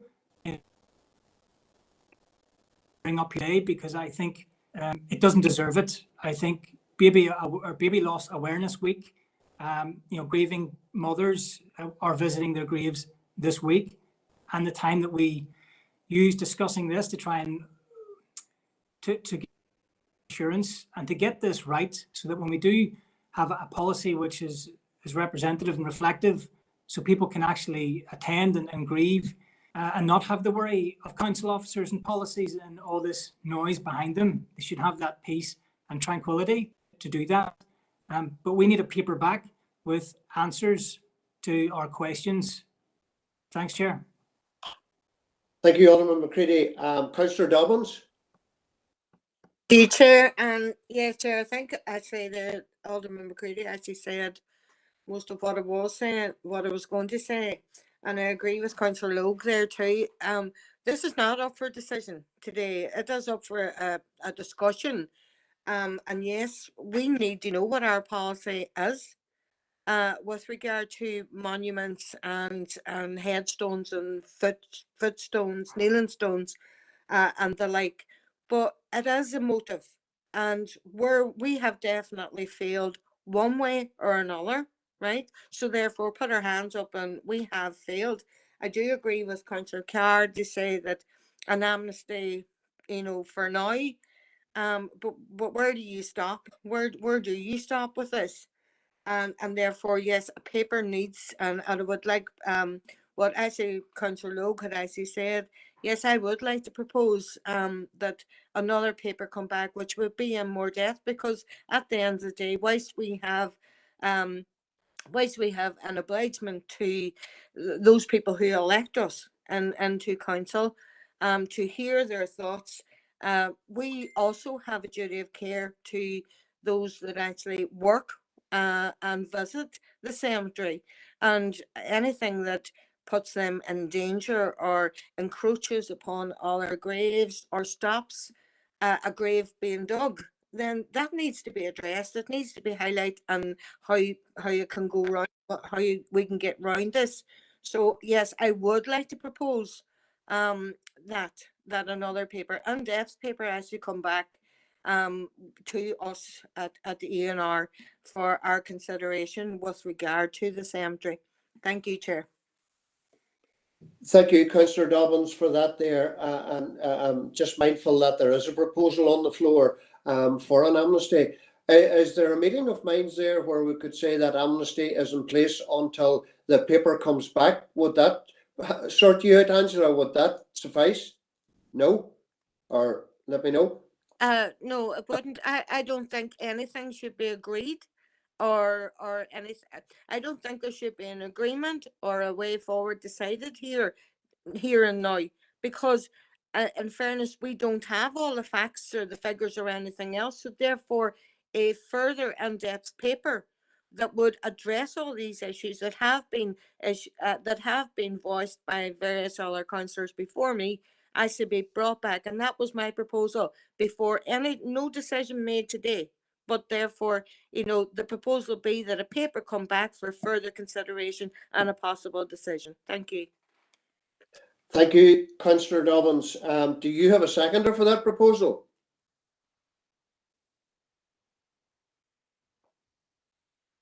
Second.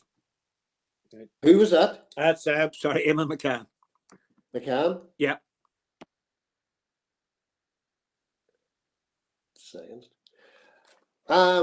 We have two proposals on the floor here for at the moment.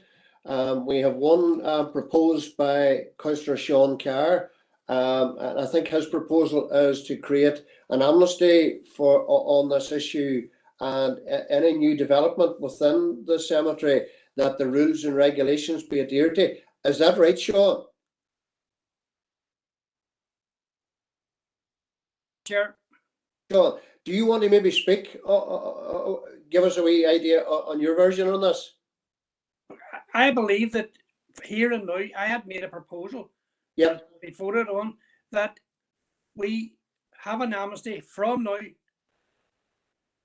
and alleviate the concerns for the people who got the letters, because not everybody who have these in place got a letter.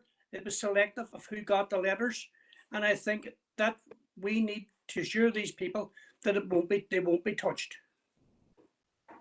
Why did only some people get a letter and other people's didn't? Can I ask that question then before anybody else comes in? Chris Carr has a legitimate point there. Why, when you're talking about amnesty, and forgive me for maybe picking this up wrong, but surely that would have been every person, a family that has a person buried in that cemetery, be given amnesty.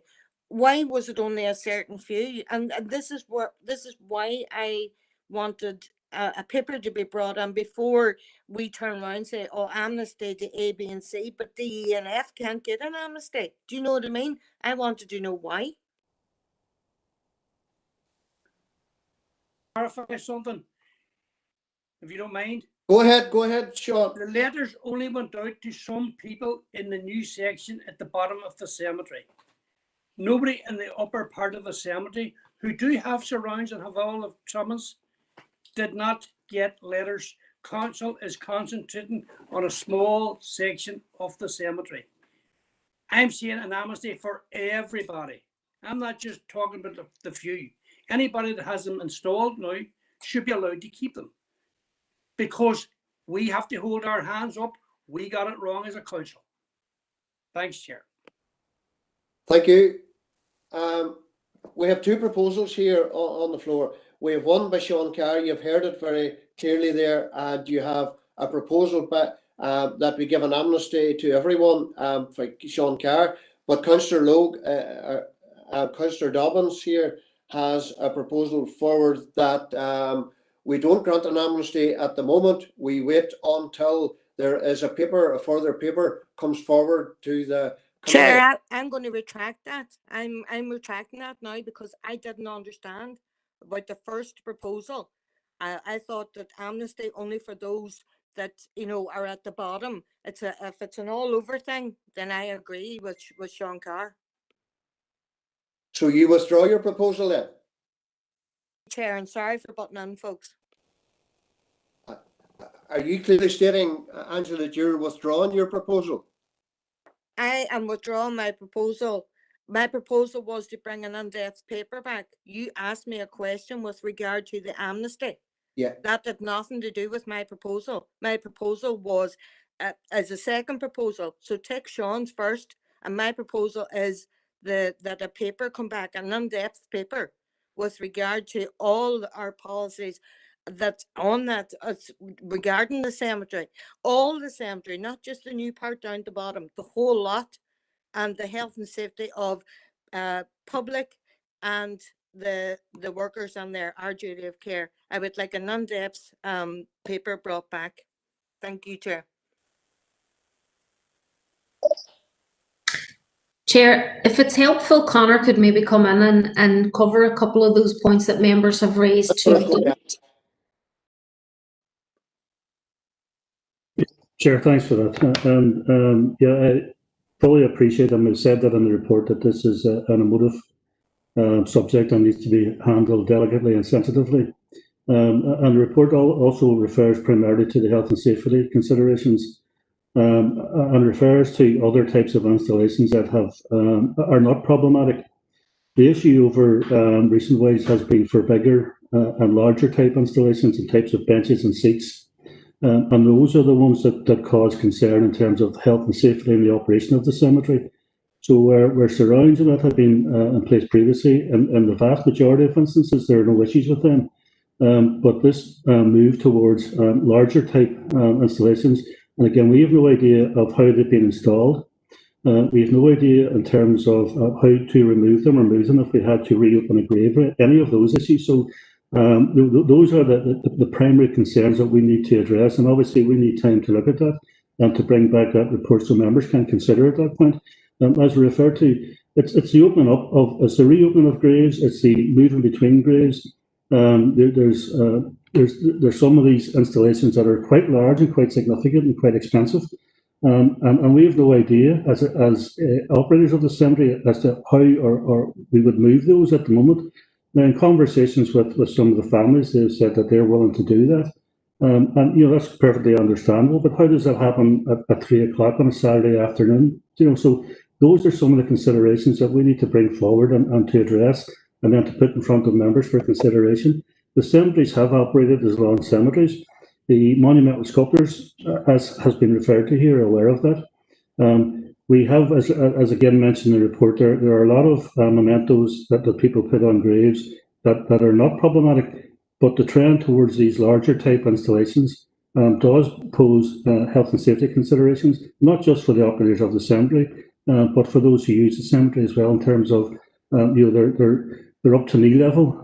They may, you know, pose problems for visually impaired and so on. So those are the risk assessments that we need to carry out, that we need to bring back, and then that we can put in front of members for consideration. Thank you very much for that, Conor. I do really understand that this is a very sensitive issue and a very emotive issue. I'm trying to bring a meeting of minds here. I know we have two proposals here. We have the proposal on the amnesty and a proposal from Sean Carr, and we have a proposal from Angela to a second proposal. Is there any way that we could merge the two together, that we have an amnesty on up until we get the paper brought back to this committee again? Is that possible, to merge the two together? Through you, Chair, from an officer perspective, we're more than happy to continue as is until we've had a chance to basically draft all of the information for into a paper for members' consideration in detail. So we're more than happy to do that. Chair, can I butt in here? Yes, go ahead, Angela. Thank you very much, and I'm very sorry, folks, but right, okay, my understanding of this is, right, if we go with Sean's and we have an amnesty, you're saying until, Chair, until what? Until we get the papers in next month. So we're telling people out there, and believe me, I have a grave with children as well, and I have angels on it. Do you know what I mean? So I know where they're coming from. If they have an amnesty, are we going to tell them no next month? You know, Sean is right. Give them the amnesty now. Give the people out there, give the amnesty now, and for further on, we need that paper for further justification or further direction as to as to what happens for people who die and are buried, or children who are died and buried as from now. But the people up until now be given that amnesty. And I think I would hope that Sean feels the same way. But I am happy to put my proposal with his and make it the one proposal that people until now are given an amnesty, and from now on we are brought to paper so that we can address issues that are going to occur from now on. Thank you. Chair, can I come on? Go ahead, Sean. Because I know that some of the families is watching this at the minute. Yeah. And we have to be sensitive to them families. And I thank Angela for what she's saying. And to stop any more anxiety towards families, I'll withdraw my proposal on the assurance that nothing will be touched until the report comes through and it's discussed. I'd be happy to withdraw it, as I say, as long as I get that assurance that these families know that nothing's going to be touched until the report comes through. Thank you, Sean, for that there and clarifying your position. Angela, are you happy with that before we move on? I'm happy to agree with Sean there on that there, to withdraw any proposal or anything until we get a paper back, because rightfully so, there is public out there who have approached us and are listening to this. We need to be fair to them. Is everyone happy with that before we move on? There's quite a few people that have indicated they speak that are currently being ignored. Sorry, they're not coming up in my chat box. Well, I am having bother with this chat box. No, Angela Dobbins. Yes, sorry. I have Gary Donnelly. Sorry, it didn't come up. It's come up now. I'm having bother with my chat box today, so I am. Gary, Councillor Donnelly, do you want to come in?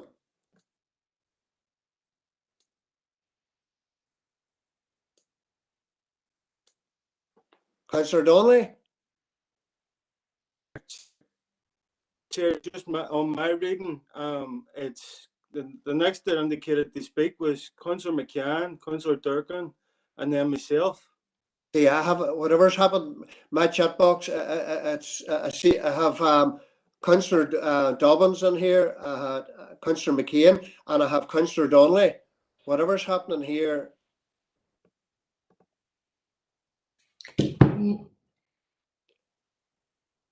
So is Councillor Donnelly there to speak?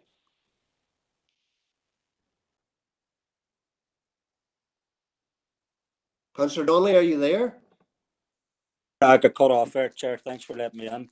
My apologies, Councillor Donnelly. My chat box, whatever's wrong with it, it's not working 100%. Whatever's going on today, maybe it's my internet here. No problem. Thanks for letting me in, Chair. I'm not a member of this committee, but I did ask for this report, and Chair, I think, look, there's not a lot in the report, and I think, the thing could be perceived to be a bit of a shambles.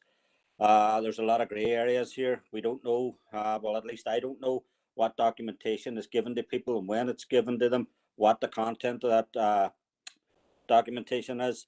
And, well, the last thing we want to do is have a wee bit of a blame game here. At the end of the day, council are the people who are responsible for making the rules and maintaining them.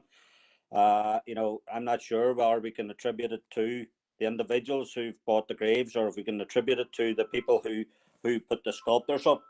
I think when we talk about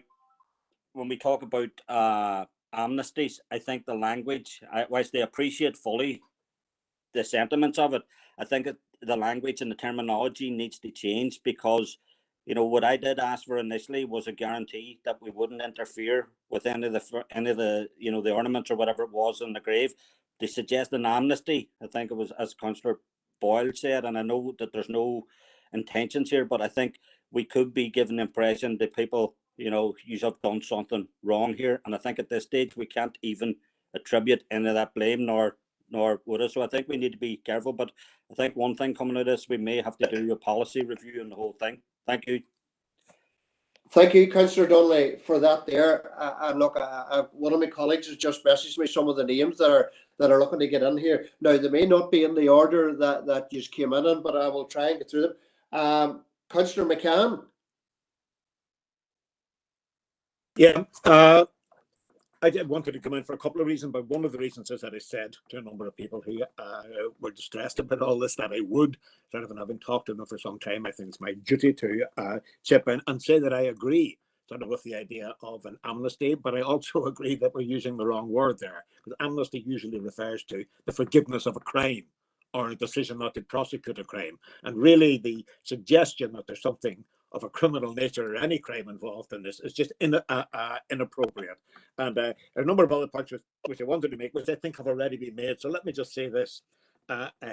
Alderman McCready mentioned a few moments ago, it says there are political aspects of this, and there are, when I feel queasy about mentioning them, I'm going to do it as gently as I can, but I suspect, indeed I know, that I can't be the only councillor to whom it has been said over this past couple of weeks, well, if I can't do that, what about, and point to some more elaborate structure which was elsewhere in the cemetery? No matter what we do, that is going to come up, and that's a nettle which we're going to have to grasp. And I think, if there's any interference with, if anybody is asked to remove anything which is already there, then you're going to be dealing not only with distress, you're going to be dealing with deep anger. And I think we have to avoid that. This is a fraught subject, and I agree that there has to be some sort of paper brought before us, and so we can look at it in advance and try to work a way through this. But it's not going to be easy. Thank you, Councillor McCann, for that. The next speaker is Councillor Mary Durkin. Thank you, Chair. And just like Eamon, it's a lot of the things have been said now, and but it is having talked to some of the families, the grieving families affected here that received these letters. I do feel a duty to chip in here and say that, likewise, I was supportive of the two proposals. We do need a paper. We need to get to the bottom of these things. We need to learn from lessons where there has been failures and bad communications. But I also support Sean's proposal in relation to giving concrete assurances to the grieving families. These are grieving families that were acting in good faith. All they were doing was grieving. And, this added stress, grieving's tough enough in any family without added living anxiety. So that's all I would say. I just think it's very important that as a council, we don't fail those families any further. And yes, there's a lot of work to be done in terms of moving forward.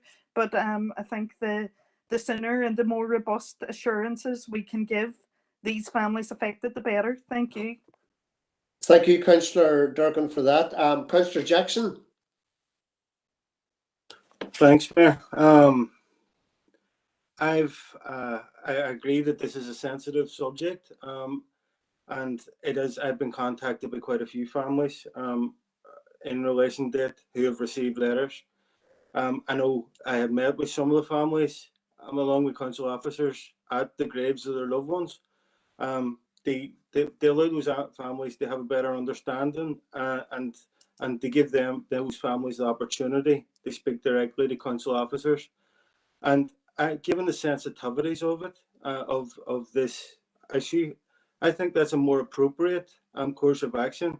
And that's why I was very disappointed to see another councillor raise and ask this to be brought, a sensitive issue to be brought in front of an open meeting of council, because I'm conscious that there is going to be families that are watching this.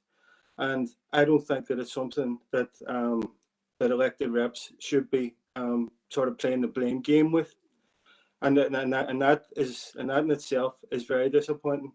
In terms of our party's position, we don't believe that any of those families who have erected memorials to their loved ones have done anything wrong. We don't, and we wouldn't support any action taken by council to remove those memorials to their loved ones. So, if that amounts to an amnesty, then call it whatever it may be. but I do think that it would be helpful for the report to come back. I think everybody's made their point very clear, that these families haven't done anything wrong. We need to be much clearer in terms of our messaging. There needs to be a formalised approach in terms of those who are profiting from burials within our city cemeteries. So there needs to be a level of responsibility there as well. So we do need to have a mechanism in place.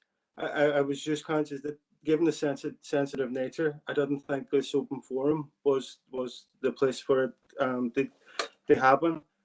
And Councillor Logue suggested that the re-establishment of the cemeteries working group. I, for one, would be happy to propose that, and as an action coming out of this meeting, that the cemeteries working group is re-established. And another action out of that would be that council take a formalised approach in terms of those whose business it is to help and support families whilst they choose to bury, or they have to bury a loved one. So thanks for letting me in, Chair. And I suppose if the general direction is that we are await a report to come back, then I suppose that's we have no opposition to that. Thank you, Chair. Thank you, Councillor Jackson. And you put a proposal on the floor, and it just came in the chat box there that Angela Dobbins seconds that we set up the cemeteries working group again. Just to deal with that issue, are we happy enough that we take that one? So we take that as going through. Back to the issue of Councillor Carr's proposal and as the issues that Councillor Dobbins has raised.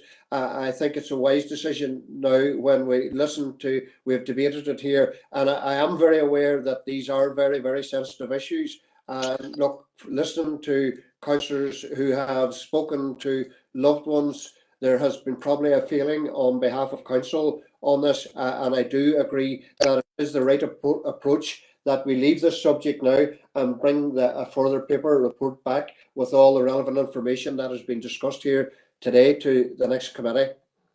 So we'll move on. Chair, Councillor Boyle, John Boyle here. Go ahead, John. Chat box. I'm sorry for interrupting, Chair. Just so as there can be no doubt,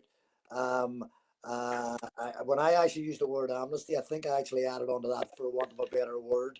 And certainly I do agree and concur with others who said, yes, sometimes use a word like that, and it sounds like people are having to be forgiven for doing some wrong. Absolutely no way would I have ever considered anyone has done any wrong in relation to this particular issue.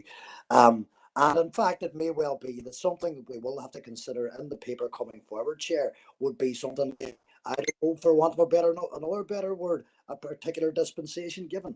Those are all things we're going to have to consider. And as I said, somebody's already suggested a working group, and I think that needs all reworked through in a working group too. I'm not being prescriptive around this, but I certainly don't want to see anything that's in situ at the minute, Chair, touched until we've worked our way through it. Thank you. Alderman McCain, do you want to come in on this issue?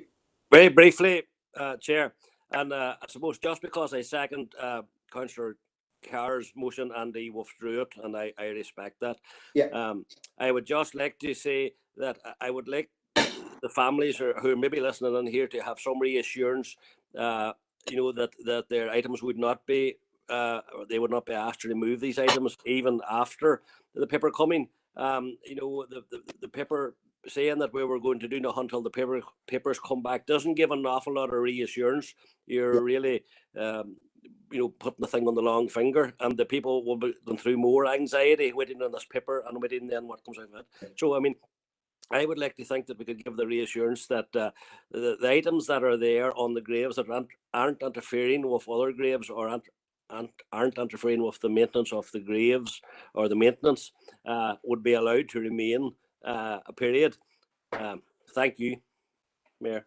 Chair. Thank you, Alderman McCain, for that. Thank you for that input. But I do believe, look, as we move forward and we await the paper coming forward and the cemeteries working group being re-established again, a lot of that discussion will take place within that format, so it will. I have the next speaker is on item 20 is Councillor Logue. Thank you, Chair. Again, thanks for letting me on this item. There was an item that came last month to the Health and Communities regarding spraying glyphosate on the 3G, 4G, 5G pitches, and we requested another paper come in, so I presume this is it. While this paper is up for just for noting, I do think that there may be a decision to be made here. I have spoke to the grounds maintenance officer on this, and I have also spoke to interested groups such as the Pink Ladies, and that it was through them that I would have brought the motion on council refraining from using glyphosate going forward, and that we invest in other ways. Now, I appreciate that there has been a few papers brought in this, and the current paper that we have before us too, and the other pages along with it too. And there is a spreadsheet which is sort of given the pros and cons of using glyphosate and not using it. And I suppose I would be remiss of me to say this, that I was a wee bit put out by the pillar where it said, you know, the pros of, or the you know, for not using it, and it was just you wouldn't use glyphosate. There's a whole lot of health aspects on not using glyphosate, so I do think that the you know, the pros need to be beefed out a wee bit further. I do understand too that there will be a huge financial impact on changing councils' activities to other means of dealing with weeds, and maybe this year of all years is not the time to be putting extra burden within council. But I do council have come to a position that we do not use, that we phase out our use of glyphosate. And I think we should still be going in that direction. However, we have an issue at the minute with the weeds in these artificial pitches. So that must be dealt with. And so whether it's my mistake reading the paper, but I do think that is there a decision to be made here that council use glyphosate on these pitches, and maybe if a council officer could come in there and that.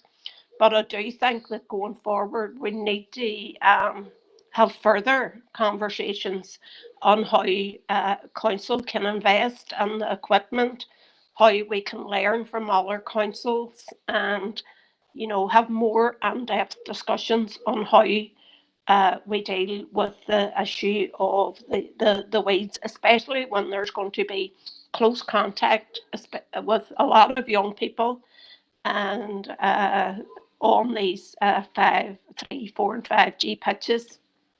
So I would appreciate a wee bit of clarity maybe from Connor or Karen, whoever's there, if they can come in and just explain, is this matter for decision rather for noting? Yeah, I think Connor's happy to come in here. Yep. Chair, yep. The previous decision of council was to not to use glyphosate except where we had to use it, and that was for some of the noxious weeds that we talked about before in terms of Japanese knotweed and so on. So that had been our position. But following the discussions at the other committee on terms of artificial pitches and muggers, there was a recommendation that we review this again. So we have reviewed it, and the position now is that it will require a member decision to endorse use of glyphosate for muggles in the interim. Now the report and the previous report has said as well that we will continue to look at phasing out the use of herbicides in general as we move forward. There is a cost implication in doing that. But on the interim, in terms of the problems that have been identified with muggles, and those are to do with the manufacturers' maintenance recommendations in terms of dealing with weeds, that we would need to continue with the glyphosate in the interim, whilst we look at what other arrangements can be put in place, and included as part of that would be, do we go to the manual removal of weeds and the financial costs associated with that? But yeah, it does require a decision by members to say that we should continue to use glyphosate in certain circumstances, pending the identification of suitable alternatives.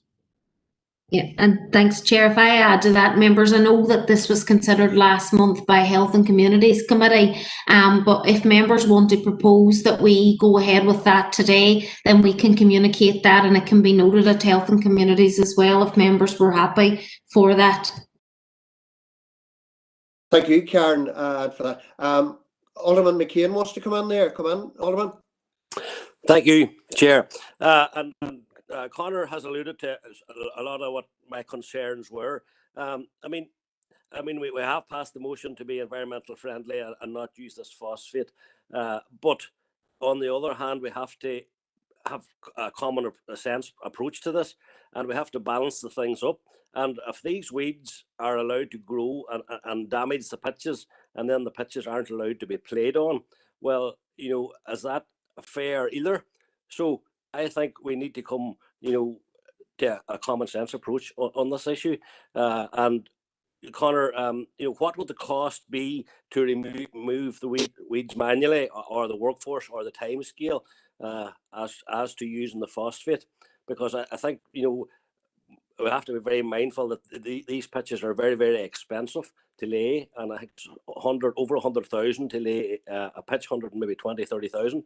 And if we don't address the weeds underneath them, well, what are we leaving then for the children or the adults or the sports people to play on? Thank you. Conor, do you want to come back and answer that, or? Yeah, Chair, we have included those figures within the report there in terms of some of the costs, and depending on which option it is, it will be a couple of £100,000 a year to do that manually across all pitches. The growing season is pretty extensive now, in terms of the weather and things being much warmer and wetter. So it requires a lot more work. And just to give an example, we had manually cleared the weeds at the back of the council offices, 98 Strand Road. So that was from our boundary, just at the end of the council offices up to the other end at the council car park, and we had 4 people, and that was just along the river, 4 people for a week to do that stretch alone. So that gives you some idea of just the manpower that's required. Now, it's achievable, but it does come at a cost. And as Councillor Logan said, there's many different considerations in terms of the issues around glyphosate. And the concerns around the use of that and prolonged exposure and use of that against the cost. And there's no easy solution to that. But where we stand today, and we have trialled a number of different methods, and we have, as the report goes into as well, we have been in touch with APSI to look at what other councils have done.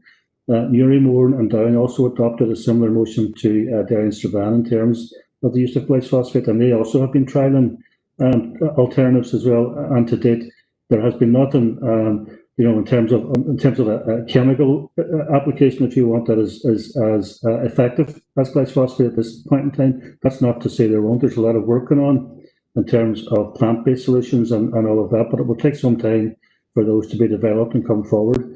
And the issue just at this point in time is to ensure that we have facilities in terms of muggers and so on that we can use and that we can maintain to the manufacturer's requirements. Thank you, Conor, for that. And open it up to the floor again. We have to make a decision on this, whether we recommend or reject the recommendation. So I'm opening it up to the floor. Anybody want to come in?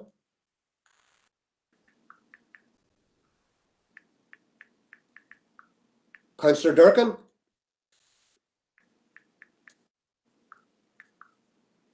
Councillor Durkin. Thanks, Chair. Yeah, I just okay. Obviously, I see the difficulties here. I do feel uncomfortable stepping back from what was originally a very good motion moved by Patricia, a very good position. But in terms of it being an interim measure, and I do want all our things to be explored. So I wonder, can I just have assurances that it's something that will be kept under review? I mean, I know we're dealing with sort of immediate needs, but and I suppose I just want the assurances that it will be very specific in terms of location that it's used, but also, yeah, that Would this you be isn't saying there final. that you would, It's that you an. would make it a proposal with the recommendations that you've added on to it, that other I methods just are wonder if maybe the officers could address that, or if people, if that's an I suppose it's just I'm checking my understanding of the emotion. I just do want it to be. I would like to be updated again shortly. Chair, can I come in on that? Just well, we have stepped back from using it as I suppose as widely as we had been doing before. So, in terms of, and you'll see some initiatives that came forward over the summer, as in don't mow, let it grow, and so on. And we've also stepped back in terms of where we don't need to use it. But there are a limited number of installations, facilities, and/or types of weeds that we do need to continue to use it.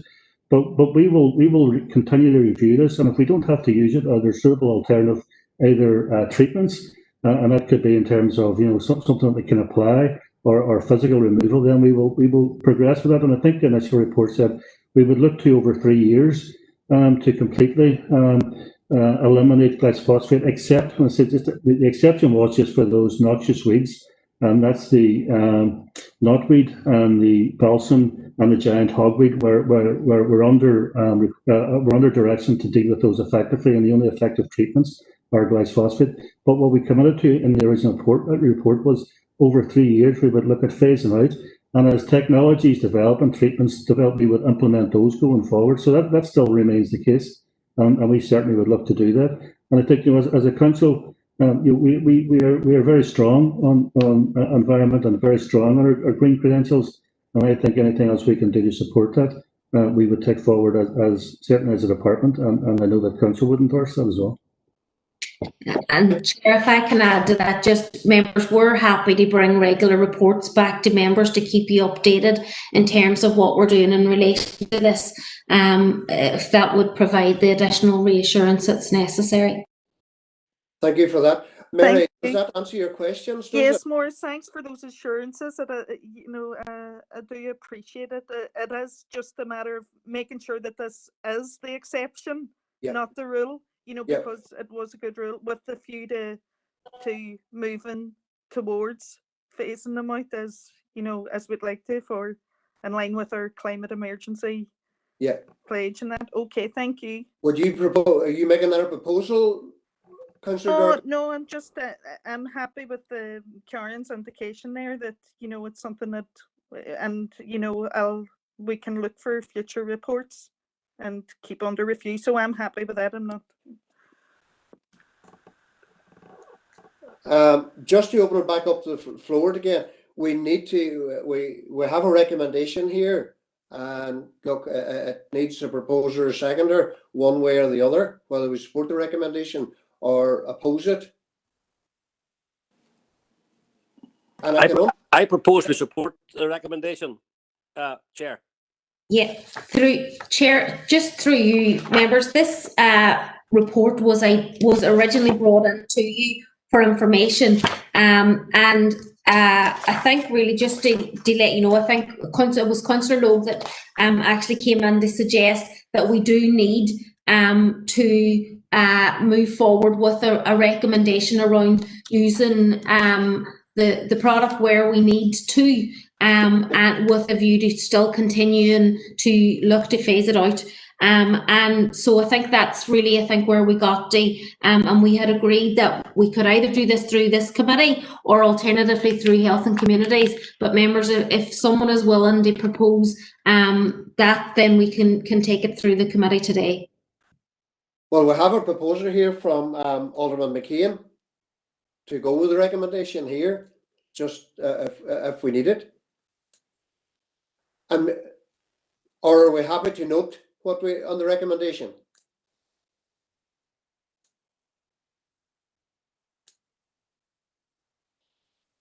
Chair, just members of to let you know that, you know, if Alderman McCain is recommending that we in effect use the glycophosphate where we need it, then we do need a seconder for that. Alternatively, this can be considered again tomorrow at Health and Communities Committee. Can I just open it up to the floor again? Do we have a seconder for that?